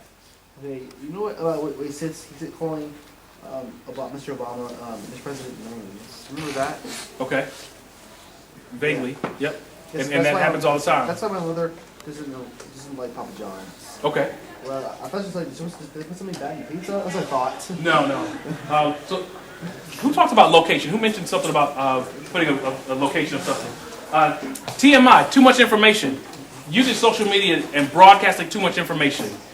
This happens primarily, certainly among 13 and 17-year-olds in one particular area, and that is location. That is location. When you are posting, you have to think about the danger that you put yourself and that you put your family in when you post too much information about your location. So when you post on Instagram a photo or on Snapchat the photo of you on your family vacation for the next 10 days, what does that tell the world? It tells the world two things at one time. It tells the world exactly where you are and exactly where you are not, right? These are things that people don't think about. So, Like on Instagram, it's like some people don't know this, but some people do. You can actually like show where you are, like on the world, and people could easily just click on the photo and easily know where you are. it's called geolocation. And also, That you can turn on and off, and we'll get to that in just a minute. Also, I know a lot of things like on social media, especially when I'm playing games. A lot of people do ask where you live. Half the time, I just give them a random place in the world. I ask them, do you know any of parts of this location? I just give them something random. Right, the U.S., the Mid-Atlantic, something. No, I don't even do it in my something, country. Something, I do something broad. outside of my country. So I'm too scared that they're going to know. Okay, let's talk about lying or cheating. Lying or cheating in social media. So when a person, when a person has a note for why they were absent on Friday, and yet on Facebook, on Instagram, on Snapchat, we can clearly see that you have posted on Friday. You definitely were not at home. You need to be careful of what you're doing and making sure that everything follows suit. You can't. It's impossible for you to be sick and on the Ferris wheel at National Harbor on the same day, right? Right? So those are things that you have to think about, and just be consistent in your message. Not just through social media, but as an individual, have some character, be consistent about your message throughout. Threatening violence. Be very careful threatening violence on social media. It can have repercussions. So when the SWAT team is at your door because you were angry and in your frustration you typed out how, guess you need to just, shoot up a mall to get some attention around this place. That results in some major police action happening. Yes, sir. They actually had a problem with that in a place where a lot of people, like kids, teenagers, would call police and say that such and such had shot or was threatening to kill his whole family or threatening to go and kill somebody. Right. Falsifying information, turning in a false police report. Yeah.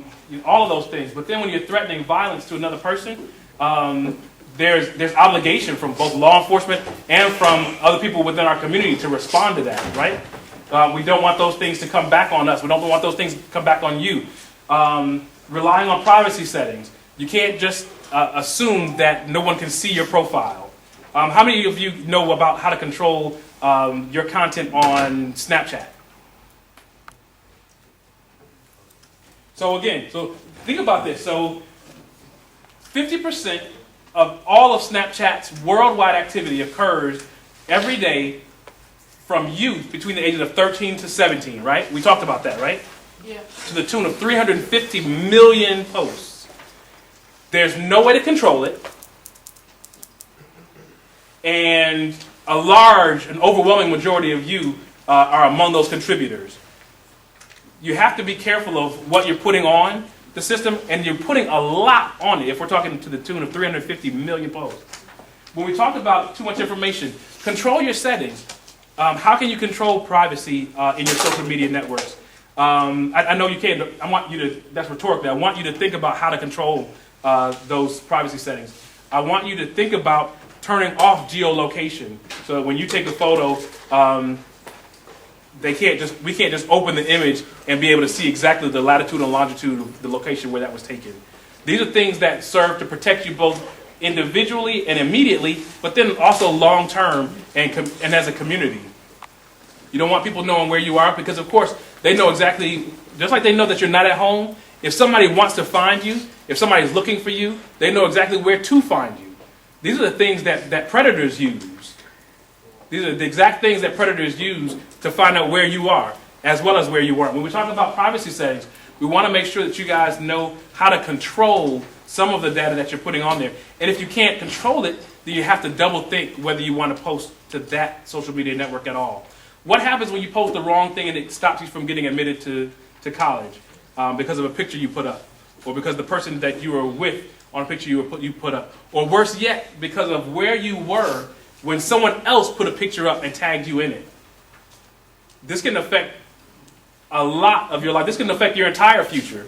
So you have to be careful with it. And first and foremost, two things that really don't have anything to do with social media, but really have to do with you guys. Number one, don't do dirt. There will never be a picture on any social media network of you doing something that you don't do. Except for Photoshop, that's virtually impossible, right? So if you don't smoke, there'll never be a photo on Snapchat of you smoking, right? Be careful of your associations. Be careful of your associations. Make sure that you're not with people that are going to endanger not your life so much, certainly that's a possibility, but even your future. Don't put your lives or livelihood in danger by the people that you associate with. Do the same thing that you would in real life, in the physical world, in the virtual world, in social media. If there are people that you should not associate with in real life, you might not want to associate with them on social media. Your ties are what are going to get you, where you want to be. It's all about relationships. Both positively and negatively, it's all about relationships. So use social media wisely. Make sure that you know what you're doing, who you're doing it with, and why you're doing it. Have a purpose for your social media. Have an intentional agenda and a purpose and a goal, an objective to your social media usage. All right? Does that make sense? Yeah. All right. Don't be antisocial. Don't let social media drive you to the point that all you do is social media. I see so many people, I talk to so many young adults, high schoolers, who don't know how to talk intellectually because they're used to putting a point out, one or two sentences out in the world and not having any repercussions. Remember that this stuff gets back to you, and don't let the fact that you can do these things in some level of anonymity just spoil your ability to communicate effectively with people one-to-one. I saw you guys at breakfast, and at most I might have seen 2 people talking to each other, but there was no group communication and I hope that that's not because we've lost the ability to communicate, right? I'd hate for social media to become our only social activity. Everybody's behind the screen. How many times have you walked through any location and you see everybody like this? I walked through a restaurant the other day. I was at Olive Garden last Friday. Family of 5. They walked out, all of them, like this. That's not what we want to become. That's not what we want to become. So guard yourselves. Guard yourselves. Use these things appropriately. I'm going to go over nothing else at this point. I wanted to thank you guys for being able to sit down and listen to me. I hope that I've said something that kind of triggers some future thought in how you use social media, what you do with it and what you don't do with it. I appreciate your participation.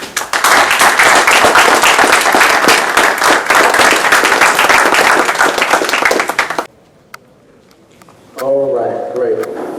At this time, I want to bring forward Prince George's County Council member and one of our sponsors, Todd Turner, to come and share a word with us at the, and you will please give him a hand as he comes forward.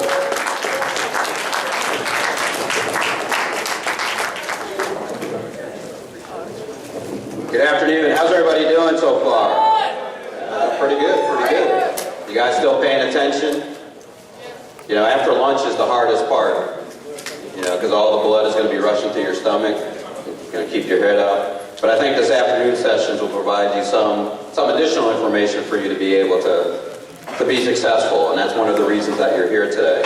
I just want to say on behalf of myself and the other county council members who were sponsors of today's event, that includes our county council chairman, Mel Franklin, vice chairman, Derek Davis, and council member Obie Patterson. If you don't know, we have 9 members on the Prince George's County Council. There's only 4 males. So this is the first time, actually, we've had a majority of women on the Prince George's County Council. For me, that's not too foreign, and that's one of the reasons I like coming here, is to talk to those who share their gender. I can tell you, I was a parent. I was in a household with a single mom growing up in New York. I had 2 older sisters. I'm currently married, and I have 2 daughters. And most recently, I was only elected in November of last year, but I made the right choice in staffing my office, and it happens to be all women. So it's always good to see a nice male face every once in a while, because I always find myself being a little bit by myself. But I do say one of those persons, and one of the reasons instrumental for getting me here today, are 2 people actually who I work with very closely on the county council and who are leadership here in Jack and Jill National Harbor chapter. That's my chief of staff, who you'll hear later, president here, Tamika Bumbry, and Colette Gresham, who's done an outstanding job organizing today's events along with the other members of the Jack and Jill.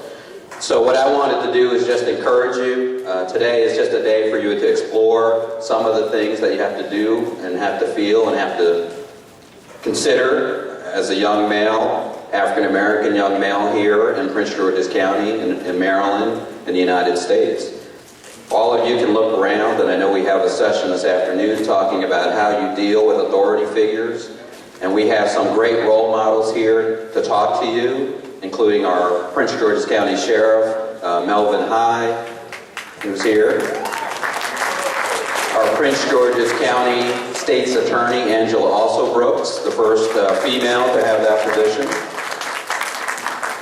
You'll also be hearing from a very distinguished member of the bench here in Prince George's County and a mentor to many young, particularly attorneys here, and that's Judge Herman Dawson is here as well. And I want to thank all of those participants, sponsors. You'll be hearing, particularly on the higher education one, we have a member of the Prince George's County School Board here. Mr. Curtis is here. We'll talk a little bit about our opportunities. Curtis Valentine, to talk about the opportunities for higher education. And I know I will be listening because I have a junior in high school, and we're going through that process now. So I just want to say to you as young men, we look to you, as leaders, our future leaders here in Prince George's County. So the things that you're hearing today, I hope will carry forward with you throughout the rest of your life. And that you are models for us, and that people look to you to be leaders in your own community. So with that, hopefully this will give you a little bit of information to get to that point. If you ever need of assistance, all of us are here. There's a reason why we're here, because we want to help you. And so don't be fearful that there's nobody out there for you. In some way, whether it's a teacher, whether it's a pastor, whether it's an elected official, whether it's a neighbor, are here to help you. So don't be afraid to ask for that help and assistance and guidance. So I wish you best for not only this afternoon sessions, for your future, and I look forward to seeing you in leadership roles here in Prince George's County in the future. So have a great afternoon, and I look forward to seeing you in action in some of the afternoon sessions as well. So thank you and have a good afternoon.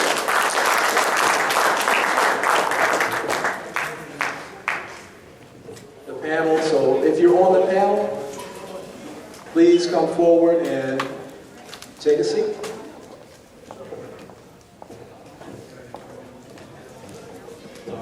Okay, for the panelists, I'm going to call you by name if you can come and fill in. Let's see, Prince George's County Sheriff Melvin Hyde.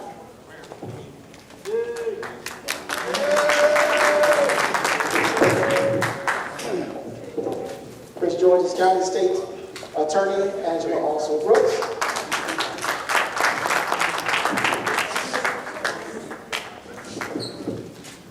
Dr. Peter Thompson, Principal Imagine Foundation at Morningside Public Charter School. Where my daughter goes.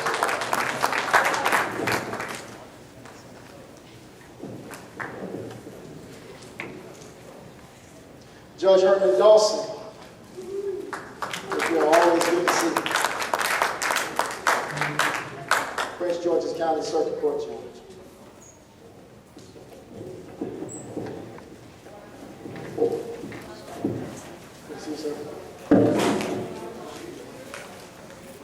Okay, and now we have Deputy Chief of Police Craig A. Howard.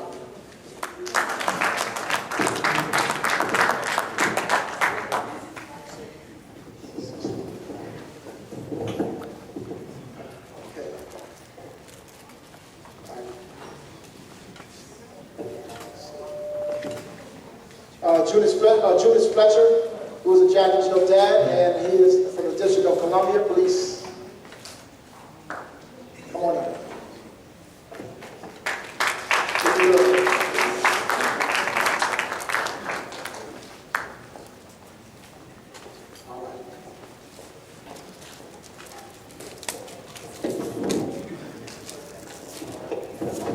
Okay, gents, this is our time to talk.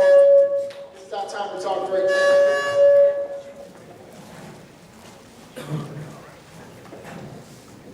This is our time to talk very candidly about some of the issues that you might be facing. We have put together a very distinguished panel that represent lots of different authority figures, and that's what this section really is all about. Dealing with authority figures, what you need to know, and how you should respond. All right? I'm going to ask a few questions of the panel, but then I want to quickly get to your questions of the panel. That sound good? Fantastic. Okay, in what ways do you work with children or children and youth? In what ways do you work with children and youth, and what are the trends that you're seeing right now as it relates to children and youth dealing with authority? So how do you work with kids, and what are you seeing as trends as it relates to them dealing with authority? Anyone can start.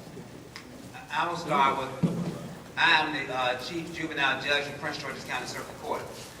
So any and all juveniles that my good friend, the elected state attorney, Ms. Alsbrook, has not indicted as an adult, I would hear that case. The trend right now is we're getting too many might be an understatement, of young folks committing dumb things and then saying they made a mistake. Apparently this trend has been going on, as far as I can observe, a bit too long. The trend is lack of respect. It appears that too many young folks are coming to court. They have no respect for themselves. They have no respect for their parents. They have no respect for the school authorities. They have no respect for the police. And they have no respect for the court. So, and my sincere belief that if we can somehow turn around that trend and get young folks to start respecting themselves, start respecting authorities, start respecting their parents, we will have far less cases in juvenile court. I'd kind of like to, you all hear me? My name is Craig Howard. I'm the Assistant Chief of Police in Prince George's County, and thank you for having me here today. I'm actually excited to be able to talk to some of our young men. One of the things I've seen is that dealing with, especially with our young people, when there's no authority figure in the home to teach them how to resolve simple things like the disagreement. If I was a proponent of anything, to me, I'm not an educator, but what I've seen, if you come from a dysfunctional household and you don't know how to resolve simple things like a disagreement on what we're going to eat for breakfast or what TV show we're going to look at, and that leads to an argument, if you can't settle little things like that at home, it goes out into the street, and that leads to other problems. In my opinion, the county schools could really help us out a lot by mandating that conflict resolution is taught to our children from kindergarten all the way up to about the 8th grade to help them get those skills when dealing with people. And one of the trends I've seen over the last few years on the police department with our young people is it's not just our young boys. And Ms. Alsbrooks and Judge Dawson are going to probably chime in on this, but I'm seeing more about young girls coming into the criminal justice system that I had never seen before. And I've been on the police force 26 years. So that's a concern for me also. I've been a father of 4 daughters. So, you know, that's a concern that it's not just our boys, it's our girls also. And I think we need to give the same amount of attention to our young girls as our young boys. I'm Melvin High. I'm the sheriff here in Prince George's County. And let me first introduce a few of the people here with me. Darren Palmer, back to your rear. He's our Chief Assistant Sheriff. Orlando Barnes, Lieutenant Colonel, Assistant Sheriff. Lieutenant Colonel Rocky Priori as Assistant Sheriff. I wanted to introduce them, particularly Lieutenant Colonel Rocky Priori, because he heads our Community Partners section where we work with our middle schools and young people to help them grow and develop and become great citizens and ultimately become contributing adults in our society. I think one of the things that I see is the inability of many young people to manage anger. And so when they are confronted with a challenging, difficult situation and they don't know how to address that situation, they become angry, and out of that anger, they do hurt to themselves and hurt to others. And so clearly, that's a focus that our community, particularly the adults in our community, and all of our systems have to focus on how to help young people address this issue of anger and how to manage it in the proper way so that it doesn't become the thing that ultimately derails your life and have you not be able to have a great life, and that's really what it's all about. And so critical to all of what you are is trying to find ways to manage your anger in the proper, appropriate way. That's one thing. The second point that I would make, as Judge Dawson and Chief Howard have indicated, is the fact that unfortunately in many of our communities we have growing numbers of young people, including young girls, who are having serious challenges. And the challenges are around education. And I see a lot of frustration in our young people when they are not able to master the various subjects that they need to master. in our society today, science, math, engineering, technology are the operative things. There's not much you can do in this world today without a good education. And so we have to stop this trend of suspensions and young people dropping out of school.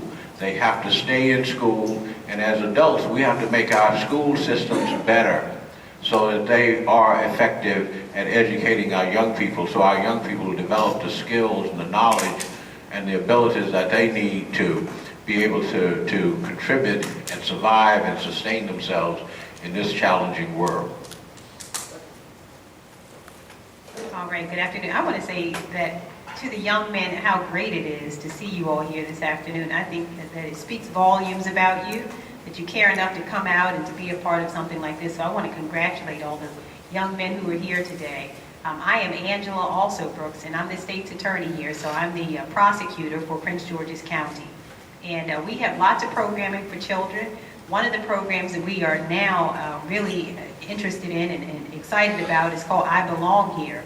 And it's a program dealing with truancy that really focuses on having children come to school. Mostly middle school is what we've been dealing with. And the reason that that's become important to us as we talk about trends is we have really learned through watching our cases that if you drop out of school, we see that there is a pipeline that goes directly from dropping out of school and very often ends up in the courthouse. I think the sheriff made his comments were right on when he talked about education, because the other thing we learned is that illiteracy is a very big problem among lots of the young men and women who we see at the courthouse. Reading, I cannot stress to you how important it is to not only be focused on your education, but to make sure that you are able to read, because it is so sad to see the good number of young people who come to court, and we can tell from the statements that they write, that they really are unable to write and to read. And I think that many of them become discouraged, and beyond a certain point, if you cannot read and write well, they don't perform well in the classrooms, they get discouraged and they drop out of school. So education really is the key, I promise you, to almost everything. And if you would commit yourselves to being able to read, you can do almost anything. The other trend that I see is really, and this is something I've become kind of a nerd about, because now you're receiving signals throughout the world that marijuana is cool and hip and that it's harmless. And one of the things that I have seen that single-handedly destroys opportunity is young people who are smoking marijuana.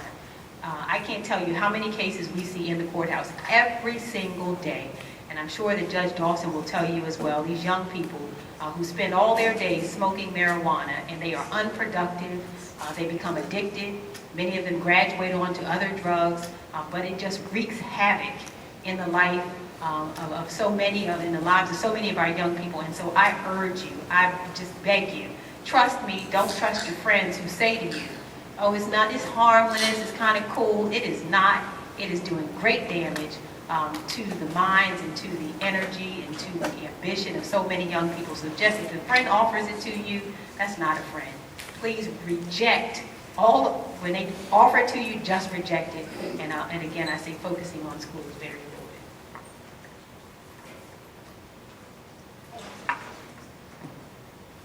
Good afternoon, guys. My name is Jonas Fletcher. As I was introduced, I'm a Jack and Jill dad and also a member of the Metropolitan Police Department of Washington, D.C. I appreciate the opportunity for allowing me to speak to you, and everything that the panel has said is absolutely correct. I would just like to add a few different things, and one is choice in decision-making and peer pressure. Do not allow yourself to have someone influence you to make a negative decision. I have two sons that are also a little bit younger than you that I instill that in every day. The decisions you make today will and can affect you tomorrow. So make sure you are putting yourself in a position where you can achieve the goal, the dream that you have, and not subject yourself to have issues later on in life that may affect you with employment, whether it be your family or what have you. So that's what I would add to it. Good afternoon. My name is Dr. Pete Thompson. I'm principal of Imagine Foundations at Morningside Public Charter School. I'm responsible for approximately 411 students between grades kindergarten and 5. I have been in education for almost 30 years. I've been down in Prince George's County for almost 20 years. I started out at the alternative high school program for expelled students in 1997 when the program just opened up. I was recruited down here from New York. I've known this gentleman for that period of time because some of my students had to come in contact with Judge Dawson. The trend that I see now is that students do not have the level of character and responsibility that they once had. I have dealt with students from preschool to postgraduate adult education in my 30 years. Right now, you need responsibility and you need character. To a person, everyone on this panel has spoken about education. Education is important, very important. I was over 50 when I finished my doctorate. So I've been in school a long time, a long time. You need to get out of middle school, you need to get out of high school. I know that college is not for everybody, but you need to hone the skills now so that you understand what's out there for you when you graduate from high school, because all of you are going to graduate from high school. Okay? And then go on to college. And again, college may not be for everybody, but know what you're going to do. Have an idea. It's not cool to be out there on the corner, swinging, doing whatever they do. It's not cool. I graduated from high school years ago. I had 3 All-Americans on my basketball team. None of them went to college. High school All-Americans. None of them went to college. Get the education. Start now. Get off the PlayStations, get off the phones, and get serious about education. Okay, for the next section, thank you for your responses. I'm going to need your help, gentlemen. Here's what I want you to do. We're going to do a non-scientific survey. First off, I want everybody to sit up nice and straight. If somebody's slouching, if someone's slouching, if someone's had a little bit too much fun, had a little bit too much pizza, like my brother right here, and the wife needs to wake up and tap it. You don't want to miss this. We're going to keep each other, we're going to stay accountable, right? All right, so everybody want to straighten yourself up. All right, there's nothing wrong with us holding each other accountable. I want you to take your right hand, I want you to put it in the air, I want you to fist. This is our non-scientific survey. Take your right hand, put it in the air, we're going to make a fist. Here's what we're going to do. The other right hand. Right hand. The other right hand. There you go. That's all right. It's accountability. We hold each other accountable. All right, here's what we're going to do. When I count to 3, I want you to show me with your right hand, I want you to show me how much you trust police officers. 1 means if I see them, I'm running. 5 means I trust them. I trust them. I love them. I call them up if I need anything. Right? 3 is in the middle. I already know. Right? So 1 is I'm running from a police officer. A 5 is I'm running to a police officer. All right? On 3, you're going to show me. 1, 2, 3. I hold them up. I see 4. I see a couple 2s. I see a couple 3s. Somebody, don't change it. I see some 4s. I see a lot of 4s. All right? Well, what do you think? I'm thinking that mostly I see 4s and 3s. Right? See a couple 5s as well. All right, here's the question I'm going to ask for you, and I want our panel to listen to you. Only part of the questions are for them. A lot of the questions are for you as well. What do you think are some of the reasons that we either trust police or don't trust police? We're going to do a think, pair, share activity. Here's what you do. So I'm going to give you just a little bit of time to think about it first. Partner with the person that's directly next to you, the elbow partner. I want you to think on your own first, partner with them. You're either going to just talk about what are the reasons that we trust police or mistrust police? All right, go. Think, bear, share first. Think on your own, on to the person next to you.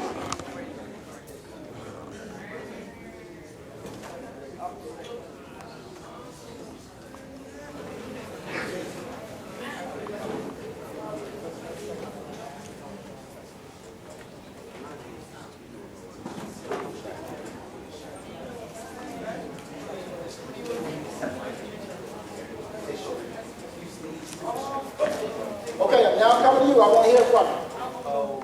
What are the reasons that you trust police or don't trust police? Yes, come on. Nice and loud.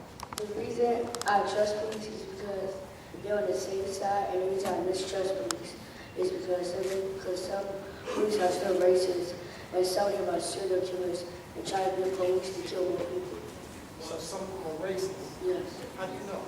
Because they Speak up so we can hear you. Speak up so we can hear you.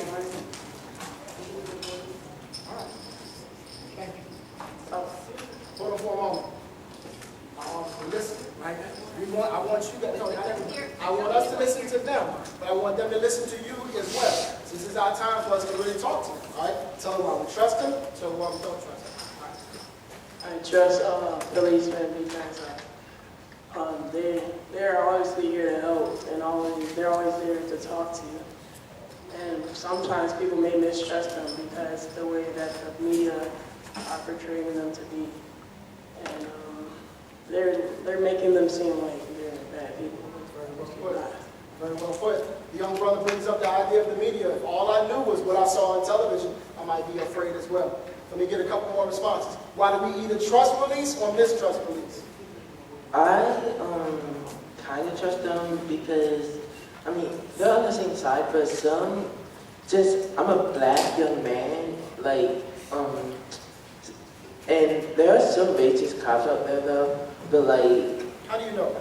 Because what happened to all those people, and they're always black, and all the cops were white, so that can't be like a coincidence or anything. So, I mean, yeah, I kind of don't trust them depending how they look at me too. Like if it's like a white man just like looking at me like I'm about to steal something or like I'm about to go do something bad, then I don't really trust them. But if it's like someone who don't look at me like that, like give me like a look that I don't know. Are you saying it right? Sounds like a look means yeah, right? Yeah, a look saying that, I trust you, not a look saying I'm gonna shoot you as soon as you start running. Fantastic. Fantastic response. Thank you. I'm gonna take, let's see. I'm gonna take 1, 2, 3, 4. All the hands are up. We'll get you. Why do you either mistrust or mistrust police? I trust police when they're able to help you, but when they try to ask us questions and all that, they always try to be intimidating when they do that. I know they're supposed to be paid to do that, but before you jump to conclusions, you should just calm down and probably ask us. Your feedback. The reason why I trust police officers is because police officers can help you in dangerous situations. And I know a lot of my family members are police officers. And some reasons why I dislike police officers is because how, like you said, with the media, and also a lot of the stuff has been happening, like racial profiling and stuff. Okay. I think I'm starting to see some trends, gentlemen. I hope that you're seeing some trends too. First trend I'm seeing is that we have a good amount of trust of our officers. But I also started to see some trends about the media and some of the things we're seeing, all right? Okay, let's get three more hands. Then we'll go back to the panel. I believe that with everything that's been going on, a lot of people have been judgmental towards all police officers when the problem isn't all police officers. All right. So that's why I think some people don't exactly trust police officers. Very well put. Last two. I trust the police officers because they are here to protect us. I mean, they are supposed to watch over us. And if we're in distress or any help, we're supposed to call them. But I also don't trust them. Well, not don't trust them, but I'm a little skeptical to call when I'm in trouble because about everything that's been happening, people have been getting hurt or killed. People that just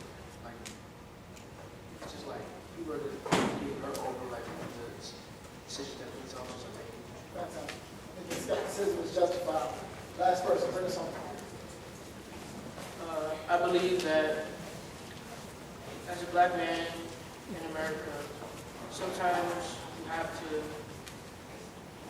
you don't really trust the police because of what the media portrays. But sometimes you want to, but you can't because you don't know what's going on. Got you. Adults, do we hear them? We hear them, right? Okay. Now, we're going to take it back to the county. If I encounter a police officer, I'm at the 7-Eleven, police roll up on me and my friends, what are my rights? What should I do? What should I not do? And before you answer, we're going to hold each other accountable. If someone starts to fade, we tackle them, all right? This has been our love. Hold on, and we're going to take questions for the person next. What do I do if I encounter police officers or someone that's in authority? What can I do? What can I do? What are your tips? I guess because I'm the sheriff and I guess the 2 law enforcement, 3 Metropolitan Police Officers. Well, I heard what you had to say, and I was very interested in what each one of you had to say. And it was one of the things I heard you all say that I was paying very close attention to, and it gave me some encouragement. The majority of you all said that you still trust the police, but I think a lot of what you're seeing on TV with the media, I kept hearing media. I agree with what you're saying, and it concerns me. Guys, believe it or not, when I'm not in my uniform and I'm somewhere, depending on where I'm at in this country or in our community or somewhere else, some of the same things that you've experienced, I experience also. So just because I'm a police officer doesn't mean I don't go through the same problems you do. So I just want to let you know that. But to his question, when you come into contact with a police officer, unless you've done something wrong, walking down the street or whatever, he really doesn't have a reason to stop you. So I just want to let you know that. If you haven't done anything wrong, you can stop if you'd like to, But just because he said stop or whatever, you don't have to. But what I would suggest you do, hear what he has to say. If what he's saying to you, you might not like it, don't try to, get into an argument with him. If it's something you disagree with, go tell your parents and let your parents get with you, and you can follow up with it that way by making a complaint or something like that. So, just be respectful. You can't resolve a dispute with a police officer in the street. You show them respect. They're supposed to show you respect. And if you feel like they've disrespected you, then you get with your parents. And it goes back to what everyone on this panel had to say. Be a good writer and learn how to write. And we can follow up with it that way. Let me add, young men, that as Chief Howard has indicated, on day one of our lives, we didn't become police officers.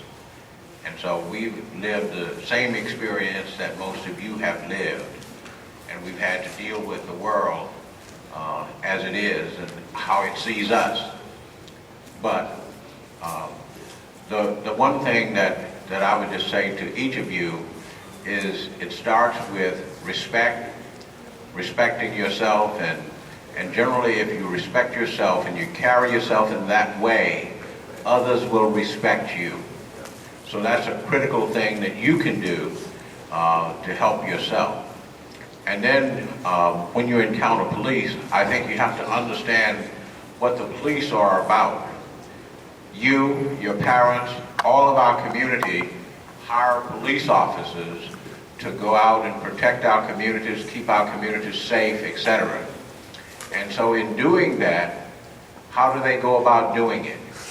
They move about in our communities, they observe, they look, they focus on all of the activities that they see that's going on in our community with the intention of preventing crime, of detecting crime, and making our communities safe. And so in that regard, as they see citizens moving about our community, they, in those encounters, will stop and talk to them, ask them questions, but there are rules that the police have to follow. And you might not know all of those rules of what's required of a police officer in different kinds of encounters. So the thing that you can do is to say, I will be respectful, and I will respond appropriately to that police officer and that inquiry that they are making of me. And if they do things that I think they should not be doing, you have to understand it's about your safety and protecting yourself. And so at that moment in time is not the time to challenge the police officer. You will have an opportunity to make your case, to say what it is that you want to say. And as Chief Howard indicated, most often it's important that you be able to write well and communicate through written form what your concerns and issues are.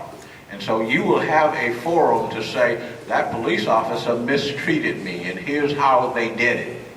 But that place is generally not when you first encounter the police officer on the street. Because in addition to that police officer saying, I've been hired by this community to protect it and keep it safe, that police officer says, in doing so, I want to be safe too.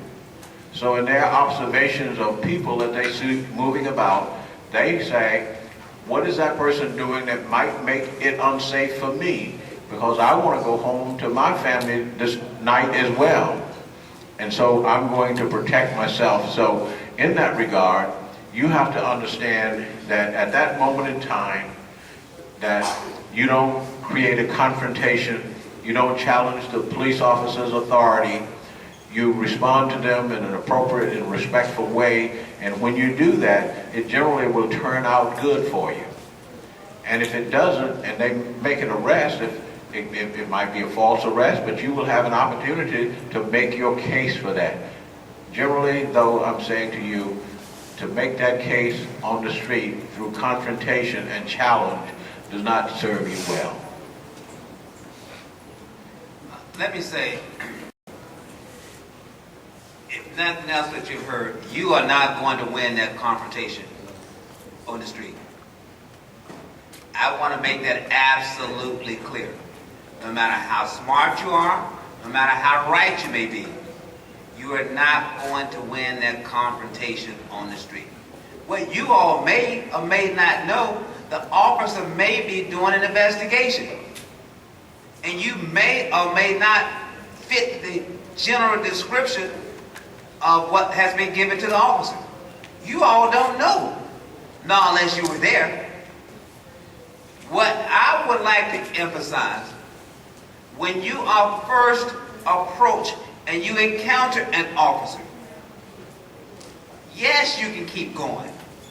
Because you do, every last one of you all have the same constitutional rights that I have as a judge, Ms. Alsabrook has as the state's attorney, and all of the police officers have. You all have those same constitutional rights. But be most respectful when you are encountered on the street. Why? Because what everyone else has said, you will have an opportunity, if you were wrong, to make your point. You would have an opportunity to write a complaint, same as that against me as a judge. But if you cannot write that complaint, you cannot articulate that to anyone, and you are out on the street because you may think what you have heard in the media, you can articulate that to the police on the street inartfully, you are not going to prevail. So if you were wrongfully arrested, just continue to keep your peace and go and do as everyone else should do. Get you a lawyer and let the lawyer handle the matter. You are not going to be able to be your lawyer on the street and win that case. That's the job of a trained lawyer to represent you in court or whomever the authority may be. But first and foremost, when you are stopped, be respectful. Yes, sir. No, sir. Yes, ma'am. No, ma'am. Anything else I can do to assist you? Almost in every one of those instances where you are most respectful, even if you were wrongfully stopped, they're going to let you go on. It is when I read those statements, as the elected state's attorney said, and I see what you all, not hopefully not any of you all, some of the language that you all use at police officers, some of the same language that you all young folks here, your peers, use at school, with the principal, with the teachers. You're cursing them out. And if this officer stops you, you're not going to ask him what the F you stopping me for. Now you just became confrontational. You just raised the issue. You may have had that Helly Hansen jacket on, but you may be 5'3" as opposed to 5'9". But you have the same black and red Helly Hansen jacket that someone just robbed the place. And you got the same Jordan sneakers. Now you see that you got a high top fade as opposed to dread. Okay, sir, nothing else. Oh, you don't quite fit the description. Thank you for your time and go. I'm just saying, be respectful. It doesn't cost you a darn thing to be respectful to the officer. One thing that I have heard from the panel that I want to reiterate, and it's the word respect. Respect is earned, and it should be also given. I am one of the primary people that you will probably encounter if you're in the District of Columbia and you have to encounter a police officer. I just want to ask the questions that I need to ask for whatever investigation or whatever my purpose is. And if, as the judge said, you're not the individual I'm looking for, you're more than free to go. But the respect, courtesy, trust is what we need. In the District of Columbia, a police officer is required to identify themselves with their name and badge number, whatever you ask. I'm not sure what the procedure is here in the state of Maryland or Prince George's County, but again, in the District of Columbia, we are required to provide a name and badge number whenever asked. So if you feel that that officer, at least in my jurisdiction, has done you wrong, or maybe you have some type of axe or beef with that individual, ask him or her their name and their badge number, and then you can file the necessary complaint or process from there. You can ask questions, but just be mindful that at the time you ask the question, it may not be the most opportune time for the officer to get to you with the response. But the officer should, and most likely will make sure he gives you or that individual the response. So I just want you to know, again, as you've heard, respect is major, it's given as well as earned, and I think with that you'll have a much better understanding and relationship with your law enforcement leaders. And before the state's attorney says something, let me just offer this, that whether the police officer or the deputy gives you their name or their identification or any of that, you have faculties that help you make observation. So if you don't see the name, they don't give you the name or the identification, just make a note, a mental note of what they look like, what they're wearing, their height, etc. All of the cars that our people drive, the marked cars have numbers on them. Make note of those numbers, etc. But I just wanted to say this to you. In case you ultimately want to make a complaint that the person did you wrong, make critical notes about your observations as shortly after the incident as you can, because that's helpful in being able to prove one way or the other whether that officer was correct or not in their actions toward you. So I want you to be smart about it, make mental note, then ultimately record your observations and your thoughts about what happens, because that helps us to do a better investigation. I just want to mention 3 quick rights that you have. One is you have the constitutional right to remain silent. That right remains with you at all times. And I agree with all the other panelists that you must always be respectful, but I want you to remember that you always have the right to remain silent. If you opt to use that right, you should say so out loud. Just say that I am choosing at this time to please remain silent. That doesn't mean that you can't give your name or whatever, but I just want to remind you that you always have that right, is that you can, and sometimes it's probably best to remember that you have the right to remain silent. The other right that you have is to not consent to a search. If you are in a car, you always have the right to refuse to consent to a search. Now, the police will always have a right for their safety to pat you down, to make sure that there are no weapons, but are not allowed to go inside your pockets and that kind of thing unless they feel what feels like a weapon. So you always have a right. You may be stopped in a car, and the question may be asked if they can search your car. You always have a right not to consent to that search. And there are other reasons that they can search your car, but you always have a right not to offer consent. The question is, do you consent to a search? You can, but you always have a right not to consent. You also have a right to ask at some point. You can be detained for a brief period if there is a suspicion, but you also have a right at some point to ask whether you are free to leave. And again, I agree that respect is important when you are having this exchange, but you always have a right as well to just simply ask, am I free to leave? And if the answer is yes, you are free to leave, then we ask you to, not run off or whatever, but you may walk away at that point. And so you do have rights in each time you encounter law enforcement, and I wanted to remind you just a few of those rights. Okay, on Saturday, I don't normally have a chance to talk to a judge, and talk to an attorney, talk to a principal, talk to officers. This is our time to ask them some questions. All right, raise your hand high, and I'll get to you. Okay. All right, go next. What you got? Can you say, like, about the questions, can't you say, I plead you fifth or something like that? And then you don't have to answer the questions? You, in a roundabout way, saying, can you exercise your Fifth Amendment right? Right? As you heard the state's attorney say, you have an absolute constitutional right not to say anything. If you just say, if you want to answer the question this way, I invoke my Fifth Amendment right. Let me ask a question before you go to the next one. Let me make a statement, because I heard it a number of times while the young folks were speaking. The statement was regarding the racist police officers. I've heard that a number of times. Do you all know that most of the young folks coming to my court are arrested by black police officers? And let me just say, because 9 times out of 10 in your community, you're going to encounter a black police officer.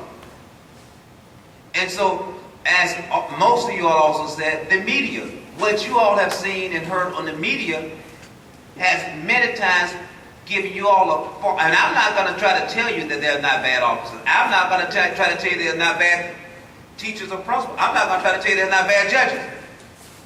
But what I am going to say is, if you have not had that personal encounter, stop repeating what you all continue to hear, or what someone may be telling you on the media, or others may be saying.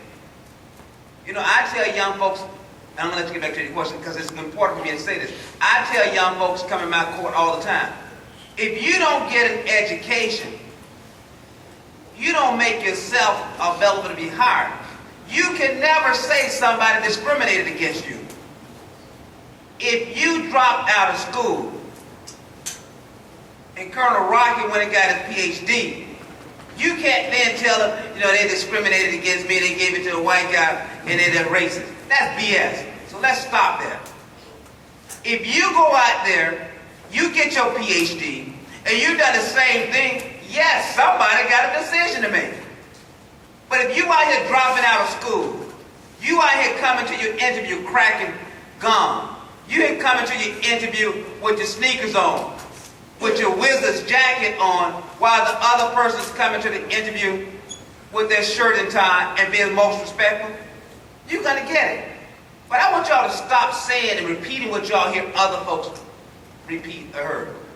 People ask me all the time, what is my perception of maybe what's going on in Baltimore, maybe going on in Alabama? I tell everybody, if I'm paid, I may give a comment. But until I know all the facts of the situation, I refuse to speculate. Even in my own courthouse, I'm not going to say what my colleagues did was right or wrong as a judge, because I don't know the facts. If you all don't know the facts, stop repeating what you've heard. Thank you, Judge. Questions? Sir, I'm glad you joined us. I have a question. If you feel like that it's in certain places it's between people that if you had, like if they're suspicion or Speak up just a little bit. they used to have for police officers, it used to have to arrest somebody in certain areas. Do you feel like it's either more respect or less respect for police officers? Or how do you feel about respect overall about against police officers or in general? Are you asking, are they respected? Oh, yeah. Are they respected? Let me say, the police officer will know better than I, and Ms. Osbrook may know much more than I. What you all may not know, when y'all interview police officers, many times they've been videotaped. So the officer's not going to be in there acting like they're out of control when they're being videotaped. I'm just saying, so be mindful of, as Ms. Osbrook said, you have a constitutional right if you're interviewed. I invoke my Fifth Amendment right not to say anything I would like the lawyer. When you are in there and you're being disrespectful, just be mindful of the fact that you're being videotaped too. And many times that videotape may be shown to the judge and the jury as well. So be mindful, but you be respectful. Yes, the police officer, as I said before, all judges are not the same, all lawyers are not the same, all police officers are not the same. Some folks think I'm crazy. Some folks think I may be the best thing out there.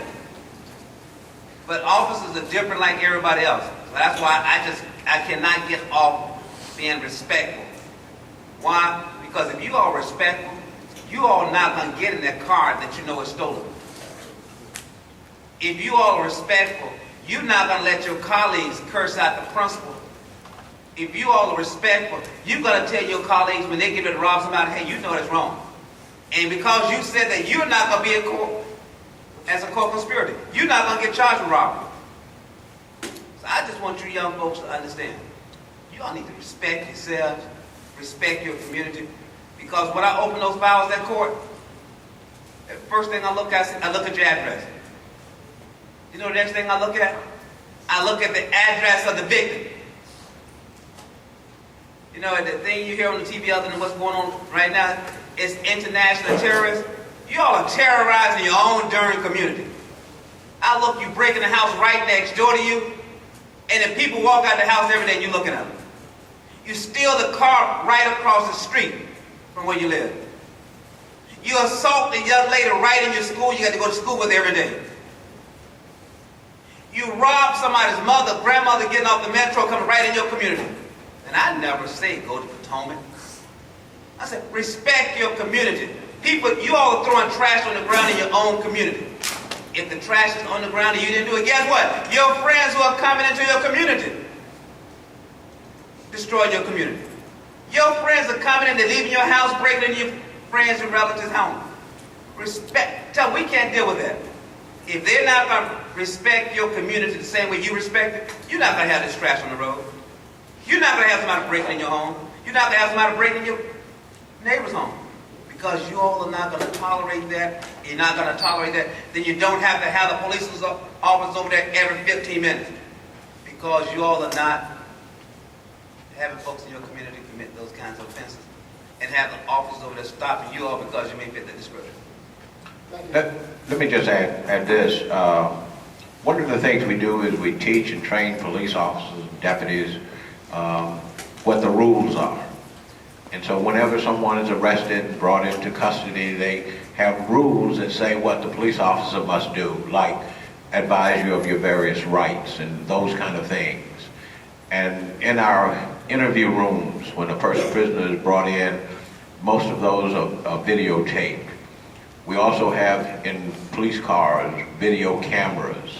And now we're looking at across the nation, and certainly here in Maryland and Prince George's County, cameras on the officer, so that we get the best information, the facts, as objectively as we can about what the conduct was of the person the officer encountered, as well as the police officer or the deputy in terms of that. Because what we want ultimately as a society is we want our police officers to behave appropriately and treat our citizens with respect. And the cameras also are about trying to ensure that the people they encounter treat the police officers, the deputies, with respect as well. And so that most of that is filmed, etc. But one of the things that young people do, that when they're arrested, many of them think they're smarter than the police officer. And so when the police officer gives them that advice to be silent or to ask for a lawyer, they think they're smarter than the police officer, can out-talk the police officer, etc.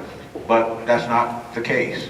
And so they dig a deeper hole for themselves in most cases. And so I simply say, when you're advised these are your rights, there's a reason why you have those rights and why we are required to give that advice, because it's generally in your best interest. Thank you. We have another question here. You said most of the time, you said most of the time, black police locking up black people. But most of the time. Say it again? You said most of the time, black police locking up black people. That's not what I said. I said most of the time the ones coming into my court. Oh. Let me just say, most of the time there's a stop. They never come to court. Because, like I say, the officer got the information they needed, or many times because you were respectful, that officer has the discretion. Yes, you just threw an egg at your neighbor's house. Yes, you just vandalized your neighbor's home. But the officer has the discretion to, let's walk down and talk to your parents. And that is a crime. And yes, you can be charged. I don't care whether it's a black or white officer. Yes, you can be charged. If you're respectful on the street, officer, you know, this is not what I generally do. I'm just, you stop it. They're going to give you a break. But you get out there and start cursing as I read the statements that many of y'all write. And I read the statements that some of the witnesses, your friends are with you. You can't write. But if you out there and you're respectful, that officer has the discretion. And many of you all know that officer has the discretion whether or not you are charged. And if you're charged, and the officer comes and say, you know, yes, I did see him break the window, and you're found guilty, guess what? You got a juvenile record. Now you're respectful, and you've seen the officer in the community. That officer has the right to go and tell Miss Alsabrook's assistant, you know, Johnny, yes, he did it, but let's give him a break. Let's just have it placed on the stat docket, enact the docket. That's why many times the judges want to know, what was that young person's attitude like was on the street? Because the judge has to accept that agreement. But if you're not respectful with the officer has no obligation to go and tell Miss Alsabrook's assistant, this young man made a mistake. No, he's okay in school, he's doing his school work, so let's see whether we can keep his record clean. Dr. Gresham, can I jump in here just for a second? You have the last word. I want to extend what Judge Dawson has said about you all and respecting your neighborhoods and your friends. Look to your left and look to your right, and by a show of hands, how many of you all go to school with somebody sitting here in this room? How many of you go to school with somebody sitting in this room? Put them up, put them up, put them up so I can see. How many of you all play sports with somebody sitting in this room? How many of you all study with somebody sitting in this room?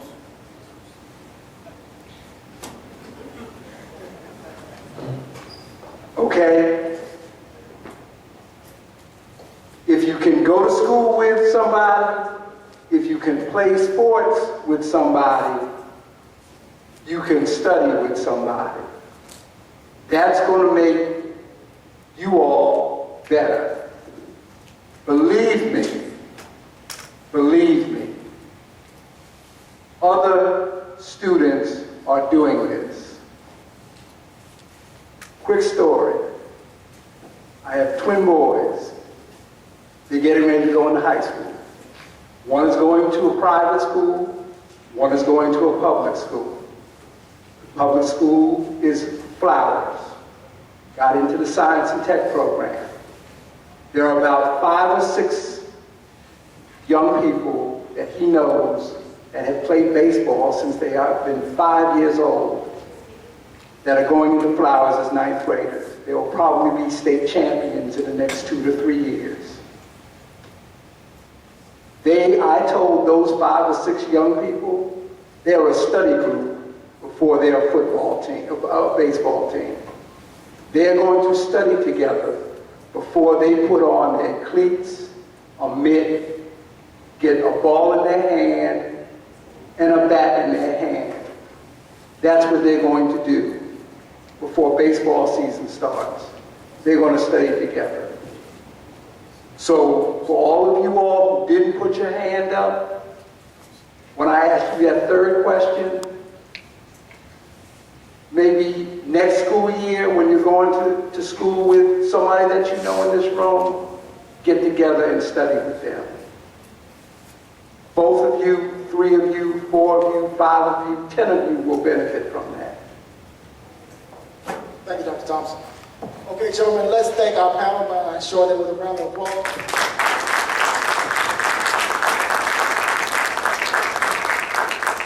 We have absolutely been blessed. Now what we want you to do is transition to the media room. We're at the closing end of our day. I want you to have an accountability partner. You see someone fading, don't you let them drop that head. All right? Thank you.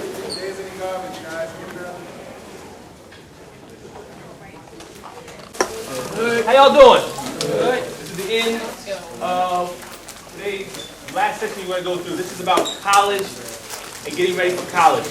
I know it's a little early. You all think maybe I'm not thinking about college right now, but I'm going to tell you it's never too early. Never too early to think about college. And in college, there are 2 aspects of college. One of them is actually learning and studying and getting education, making sure you go off and maybe have a skill and you get a job and contribute to society. But also it's actually having a good time, networking with other young men and women, and relating to your colleagues in school. And so in many institutions, they say we work hard, we also play hard. And you fellowship with other classmates. So what we're going to do, we're going to start off with a little bit of the social aspect and the community service aspect of college, okay? Okay? I'm a coach too, you're just going to be coach. So what we're going to do is, I want to introduce you to the men of Phi Beta Sigma Fraternity Incorporated. The fraternity that was founded at Howard University in 1914. And they're going to give you a little taste of what it's like to be on a college campus. And then following them, we're going to bring up some students from Howard University who actually step for their dorm. Which means you could also do a step for a fraternity, but you also could step within your dormitory in many ways as well, okay? All right? Sir? Yes. So without further ado, I'm going to give you the men of Phi Beta Sigma Fraternity Incorporated. Give me a round of applause, fellas.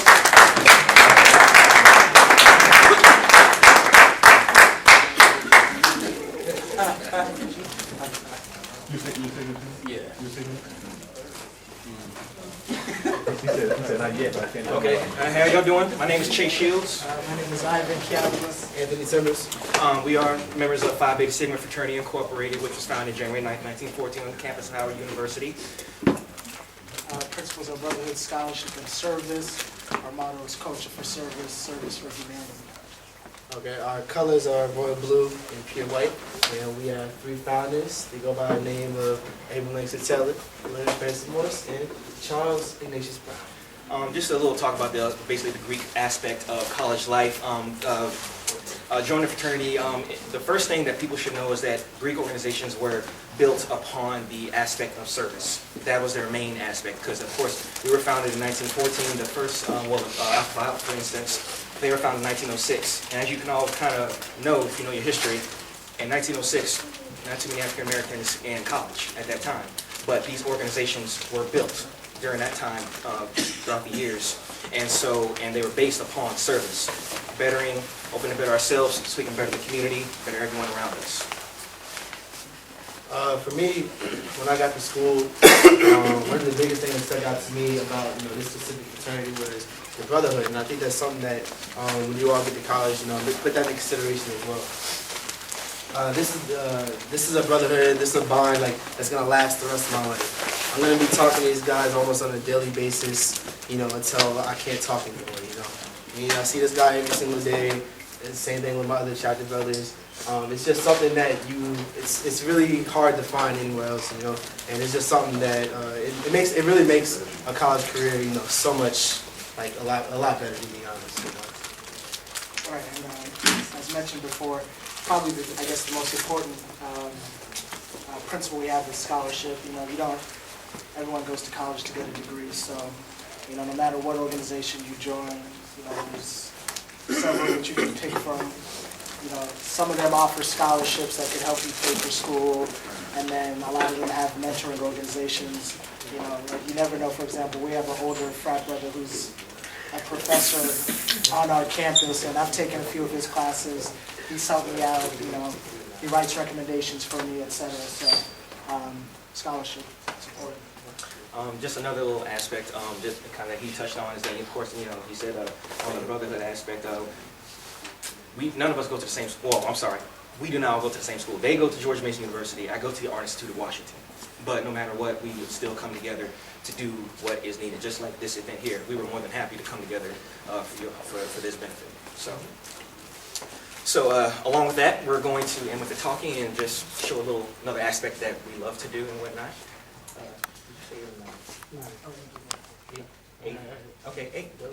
8. Okay, 8. We know that you had thought that you could take over this town, but Phi Beta Sigma is here to break it down. What? What? Ha! Turn up. Stretch. Yep. Go, Bob. Sleep. But don't sleep on us. PBS. Ah. 1914. Blue, I'm asleep. You round of applause.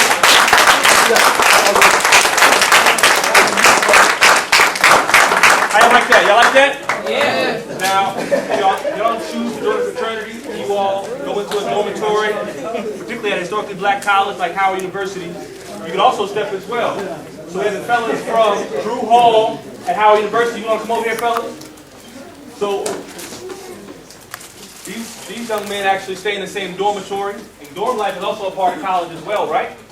So we want you to introduce yourselves real quick. Tell us where you're from, what your major is, and then let's tell us a little about Drew Hall, man. So I'm Jonathan Smith. There's this thing called Howard Intro. It's where you say your name, where you're from, your major. So I'm Jonathan Smith. I'm a freshman supply chain management major from Bishop Georgia. Oh, sophomore now. My name is Kurt Kohal. I'm a sophomore English major from Brooklyn, New York. My name is Elijah Owens. I'm a senior psychology major from Atlanta, Georgia. My name is Jacob Hartman. I'm a freshman finance major from Stamford, Connecticut. Sophomore. You told me he was a sophomore. You a sophomore too. If he's a sophomore. My name is Troy Privat, sophomore, mechanical engineering major, hailing from New Orleans, Louisiana. And my name is Quentin Morrell, senior health management major from Dallas, Texas. And we are members of the Drew Hall STEP team. All of us lived in Charles R. Drew Hall our freshman year. As far as dorm life goes, like it's really a big bonding experience. Whether you live, you know, in a single by yourself, or you have a roommate, multiple roommates, suite, however, you know, your college is set up. The people that you live with will essentially be some of your best friends for life.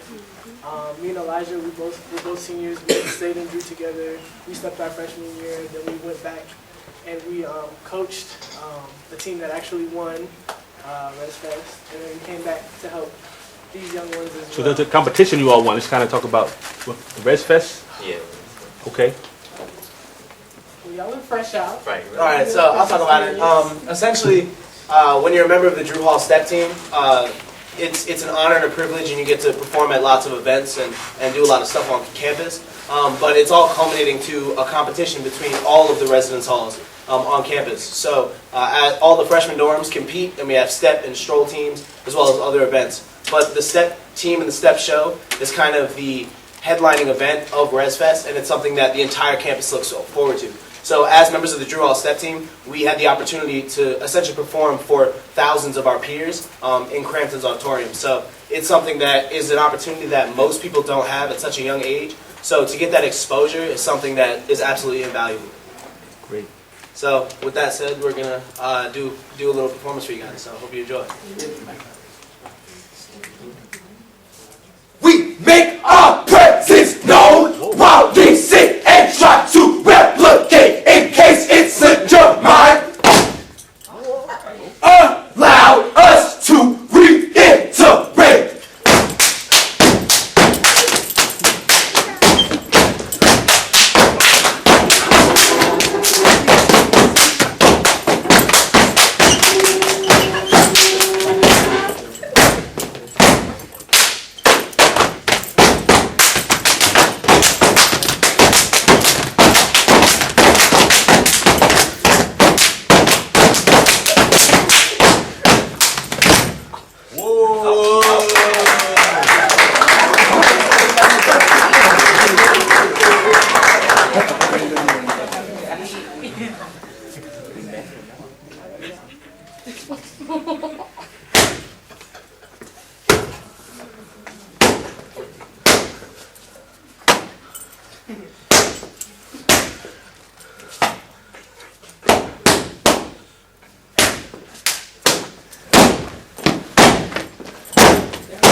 We are the Drew Hall brothers of the Howard, you know. We are the big, so handsome as you have been told. Say what? No one does it better than the Drew Hall bros. So sit back, no more talking, and watch the show. Drew Hall.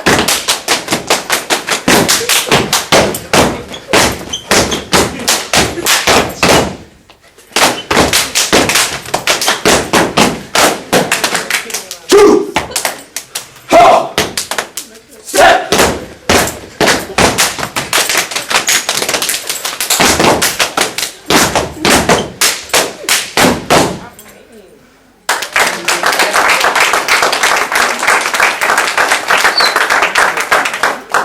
So this next step is like our signature step. It started when Drew Hall started. So like it like really gets a feeling of Drew Hall. So when he says brothers, I want y'all to say Drew. That's what you have to do.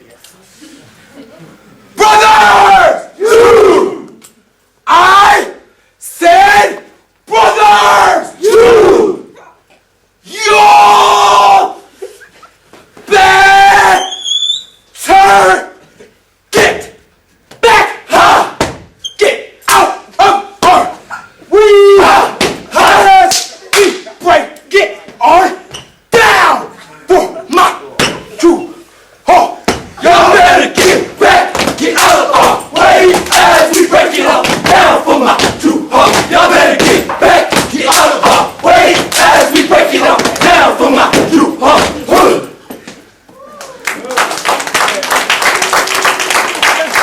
Drew Hall, you know. Drew Hall, you know. Drew Hall, you know.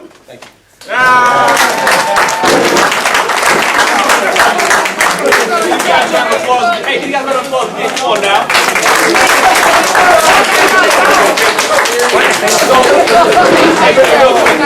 How much practice do you think it takes to have 6 guys do the same thing at the same time without anybody going off? Huh? Every day? You gotta be able to practice a lot in order to make sure that you all, this is a team. You all play sports, you all do academics, you all do debate team. These brothers work really hard. Give them a round of applause one more time.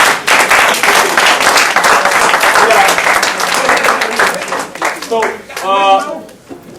we just gave y'all the outside the classroom aspect of what it means to go to college.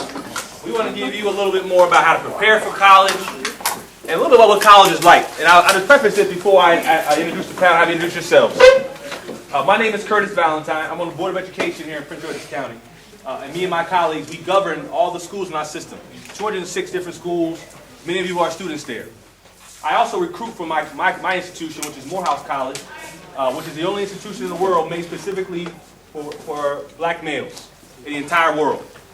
And when I recruit young men to come to Morehouse, oftentimes they'll tell me their GPA. And I'll say, what's GPA? And they'll say, you know, I got a 2.8. Or I got a 2.5. And I'll say, okay, well, what'd you get last semester? I got a 4.0 my senior year. And I say, if you got a 4.0 your senior year, why is your GPA so low? Because freshman year, I got a 1.0. Or freshman year, I got a 1.5. So many of you actually going into your freshman year next year. How many are going to be freshmen next year? So I'm telling you, as early as next year, colleges will be looking at your GPA as early as next year. And if you dig a hole so deep in your freshman year, it will be hard for you to get out even over the course of 4 years. And when you go into college 4 years from that, trying to apply for scholarships, trying to get in, they're going to look back even almost as early as your freshman year transcript and say, your GPA is a little bit too low for us because something you did in freshman year. So right now, you can be preparing even now for college by making sure when you go into high school next year that you are prepared and dedicated, you surround yourself with really good people, and you make sure that you're doing the best you can, okay? Before I have them introduce themselves, I want you to introduce yourself. So what I want you to do is start with this young man here. As they did the Howard introduction, you're going to do the same thing.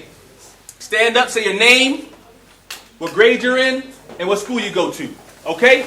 And we're going to do it really fast. So as soon as the person goes, you go right after him, okay? Go. My name is Jordan Jackson. I'm in 6th grade, and I'm in home. Say it loud, say it proud. Come on. My name is Dan Woodbury. I'm in 8th grade, and I go to St. John's Middle School. Fast, fast, come on. My name is Josh Jackson. I'm in 8th grade, and I go to Holy Family. My name is Marcus Docker. I'm in 7th grade, and I go to school at Walker Francis Stevens. My name is Aaron Clark. I'm 14. I'm in 7th grade, and I go to DJ Wilson Middle School. Oh, you're in 7th grade? Right. Right. Oh, I'm sorry. Hold on, bro. You got to stand up and say that again. Say the name of your school with pride.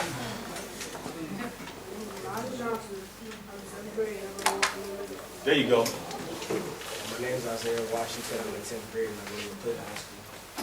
I'm DeMarco Fulcher. I go to CMI. I go to Chesapeake Mathematics School.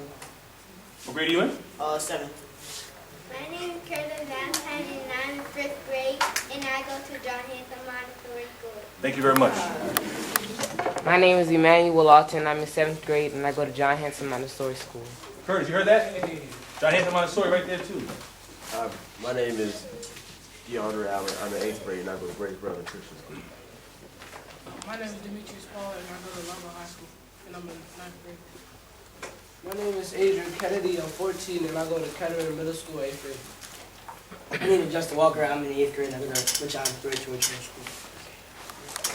My name is Jordan Walker. 8th grade, go to Richard Spiritual School. Introduce yourself too. My name is Ashley Holmes. I'm in 1st grade, and I go to Melville Elementary School. Great. My name is Kevin Glenn, and I go to Herbert's Choice. Take it off for me, son. Say it again, please. My name is Kevin Glenn, and I go to Herbert's Choice Middle School. Thank you. My name is Carol Hudson. I'm in 8th grade, and I go to Kettering Middle School. My name is Zachary. I'm in 7th grade, and I go to Bishop Pascal Middle School. What's Zachary's last name? Holden Martin. Say it again, please, sir. Stand up again. Do that for me again, please. My name is Zachary Holden Martin. I'm in 7th grade, and I go to Bishop Pascal Middle School. Thank you, sir. My name is Ezekiel Crafton. I'm in 8th grade, and I go to St. Mary's of the Assumption Catholic School. Great. My name is Doreen Dyer. I'm in 7th grade, and I go to Ernest Disney. My name is Nigel McCoy. I'm in the 9th grade, and I go to Glen Park High School. My name is Michael Dandridge. I'm in the 8th grade, and I go to St. Mary's of the Assumption. My name is Joseph Butler. I'm in 8th grade and I go to QVC. My name is Kelly Perry. I'm in 8th grade and I go to QVC. You do the last one, man. Say it proud, say it loud, man. Say it again. Say that here. Let's hear it loud. My name is Kelly Harris. I'm in 8th grade and I go to QVC. Give yourself a round of applause, fellas. Great job, great job. As I told the previous group, take advantage of every opportunity to speak publicly that you have. Anytime someone asks you to speak publicly, say, I will do it. Practice makes perfect. Okay? You're not going to get good at it unless you stand up and speak, say your name, project your voice. If you don't practice, it's not going to happen. Okay? You all did a great job. What I want you to do, what I want my panelists to do, they introduce themselves, tell us who they are, what they do, and also talk about what degrees they have from higher education institutions. Good afternoon, fellas. My name is Dwayne Coast. I'm a student leader at Bowie State University. And I went to school I was too, so that's what's up. I actually don't, I have an associate's, but I'm pursuing a communications degree focused in public relations, again from Bowie State University. I graduate next May. Where's your associate degree from? It's from School of Theology, New Hope and Life School of Theology. It's in ministry. Excellent. Associate degree. How you guys doing? I'm Ronald Baines. I'm a sports management major at Bowie State. I also play football for Bowie from Voorhees, New Jersey, right outside of Philly. So I'm happy to be here with you guys. I play strong safety. So don't come across the middle. I'm Jerry Lewis. I'm at the University of Maryland. I went to Creighton University in Omaha, Nebraska. I got a degree, undergraduate degree in radiologic technology. I went also to University of Maryland. I have 2 degrees, master's degrees from the University of Maryland. I also have my coursework with my doctorate in government and politics from the University of Maryland, and I have a JD, a doctorate in law. My name is Clayton Steen. I got my bachelor's degree in social sciences from the University of Buffalo. I have my master's degree in education, curriculum instruction from Medaille College in Buffalo, New York. And I also have my PhD in education leadership and policy from the University of Buffalo. Give them a round of applause.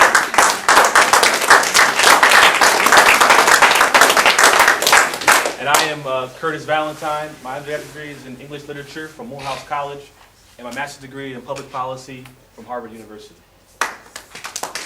So we have 7 minutes, and what I want to give these gentlemen an opportunity to do, and do it well, they speak well, is to each of you get a minute and just talk to these young brothers about what they should be doing in middle school to prepare for college.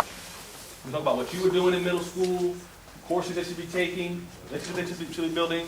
What should they be doing as middle school students to prepare for college? All right, I'm going to let the distinguished gentleman tell you all the academic requirements and things of that nature, but I want to speak to you guys on some social aspect of your development. One thing I did and was always encouraged to do was to involve myself in things and to be open to learning new things. And that's what I want to encourage you guys to do. A lot of times when people come to school, especially young black men, they think they have to stick to this image that people give us. But I want you guys to know, and I want you, what's happening? All right, Steph is coming back. I want you, focus right here, cool. I want you guys to know that you can be open to doing things. Expose yourself to things that are not in your community. Expose yourself to things that are different from what, because you don't know that you may like something unless you try it out, you know. So one of the things I did and one of the things I encourage you guys to do is to try new things, get to learn new things, meet new people. All right, because the things you expose yourself to will develop something in you that makes you want more, and that's what's going to get you ahead in life. The hunger to want more. Thank you. How you guys doing? I would say just be ambitious. You know, if you want something, you want to be somewhere, just go after it. You know, you see yourself in high school in a few years, then prepare yourself for it. And when I say prepare, I mean just be different. Don't be scared to be different. You know, people may laugh at you or say things about you, but forget all that. You know what I'm saying? You're on a different route. You got to be tunnel vision on where you want to be in your life. have high dreams and high hopes, because when you have high dreams, then you're very likely to go after them. And it's going to keep you pushing. So I just say, just have high dreams, high hopes, and just keep pushing. Okay. I think that there's several things that you guys need to be doing. I have a handout there. It has a lot of courses on it in terms of what you should be thinking about. College preparation start in kindergarten. You learn to read well, you organize, you sort of focus. Those are the kind of things you're going to carry through it. But really, in terms of where you are, the 7th and 8th grade, it is a critical time in terms of college preparation.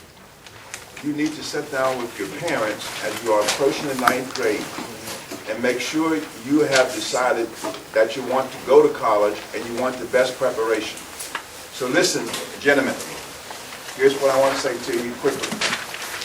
You need 5 years of math, Algebra 1, geometry, Algebra 2, trigonometry, calculus, pre-calc, and calculus if you can.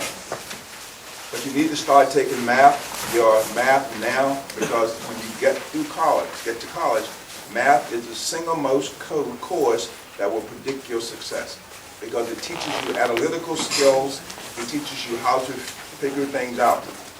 Now, I told the other group, if I came in your room and you were studying math and your trash can was clean, I know that you were not learning math. Because math is not a subject that you can just pick up the book and read it without practicing, and you will make mistakes. Your math is one of the single most important courses that you must take all the way through high school. Please do not finish high school without a math course in your senior year. I make decisions at the University of Maryland as to what students come in one program. When I look at a student's high school transcript, if it does not have math in their last year, I know that student is going to have difficulty at the university in pursuing math. That's very important. The other thing I would tell you to do is to read, read, read. What you have to do and what you have to read, but read things you don't have to read. It can be anything, comics, friction, non-friction, it doesn't matter. Just read, because it prepares you to take the SAT, the verbal section of the SAT. And those two tests are very, very important in terms of getting into college.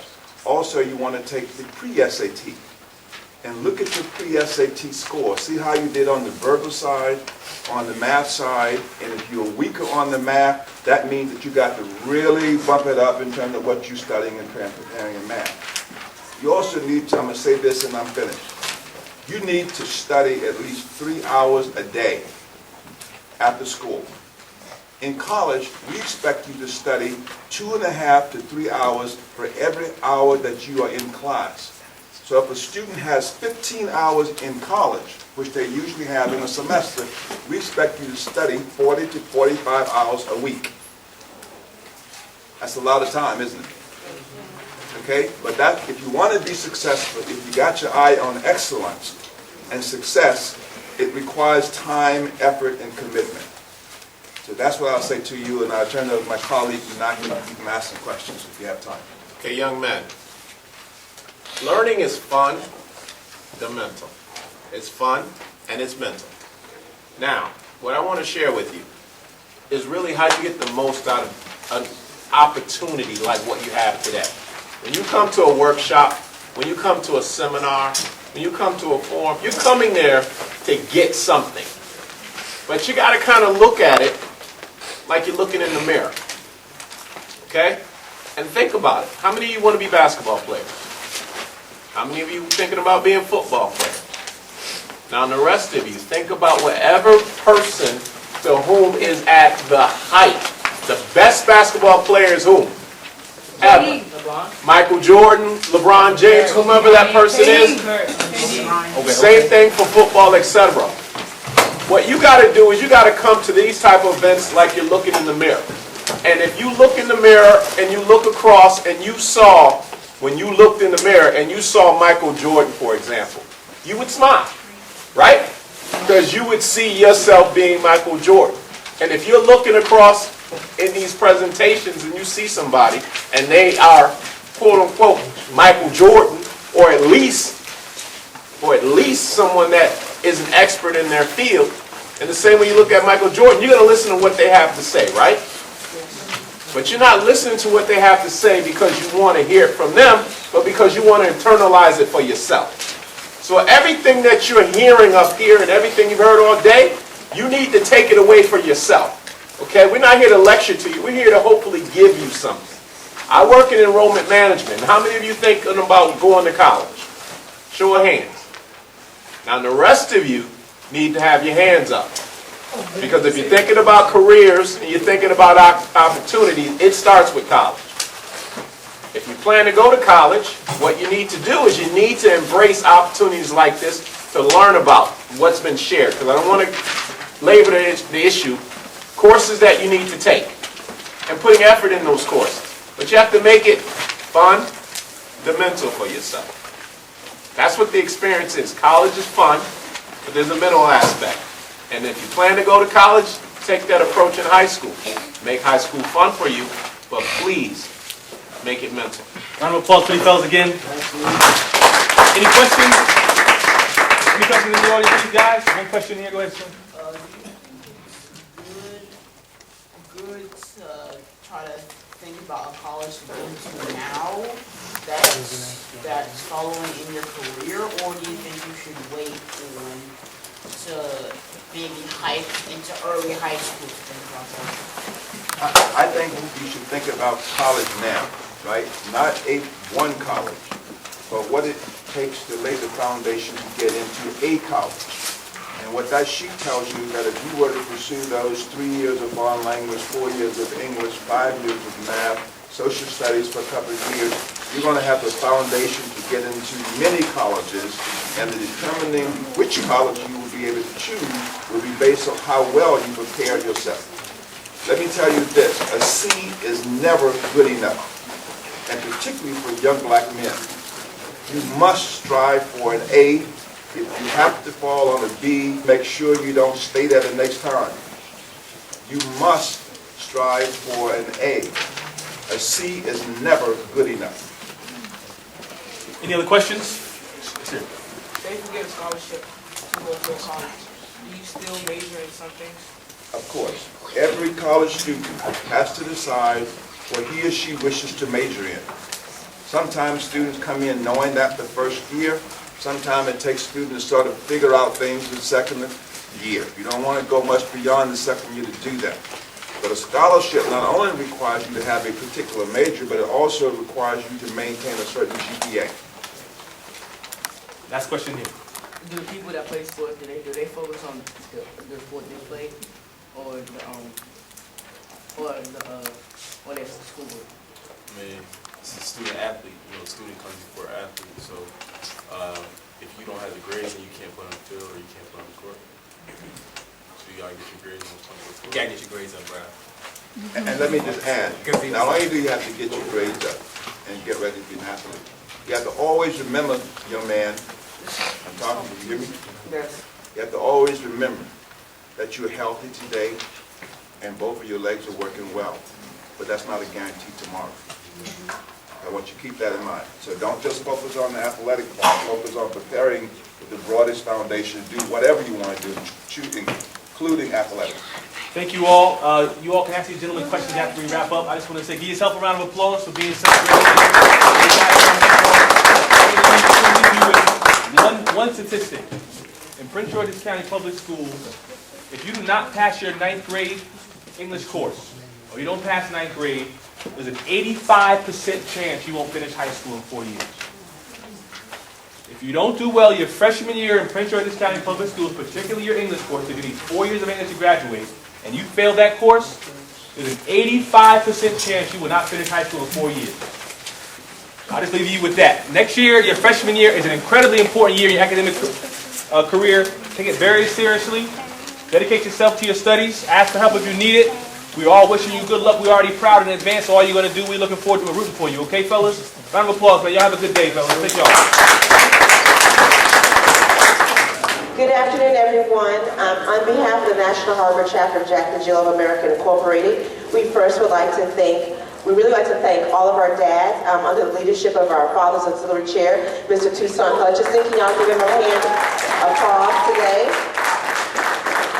We want to also recognize all the dads who are still in the room. Can you just wave a little bit just so that we can see who you are? We also like to recognize our Legislative Chair, Colette Gresham, for her leadership today.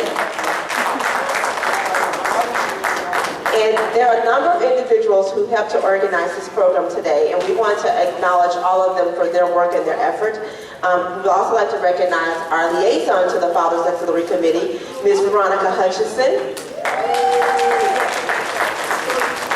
Again, we really want to honor your time for coming out today to spend with us. We thank you for really giving your time to be here. You could have done anything you wanted to do today, but you chose to be here with us at our first inaugural Young Men's Summit. So thank all of you who are still here for your participation today. Thank you so very much. We hope this will not be the last of our inaugural Young Men's Summit, and we hope that if we host this again next year, we can count on your positive feedback to make this happen. Again, we just thank you all. Tell your parents we appreciate you, and we look forward to seeing you next year. Have a good evening.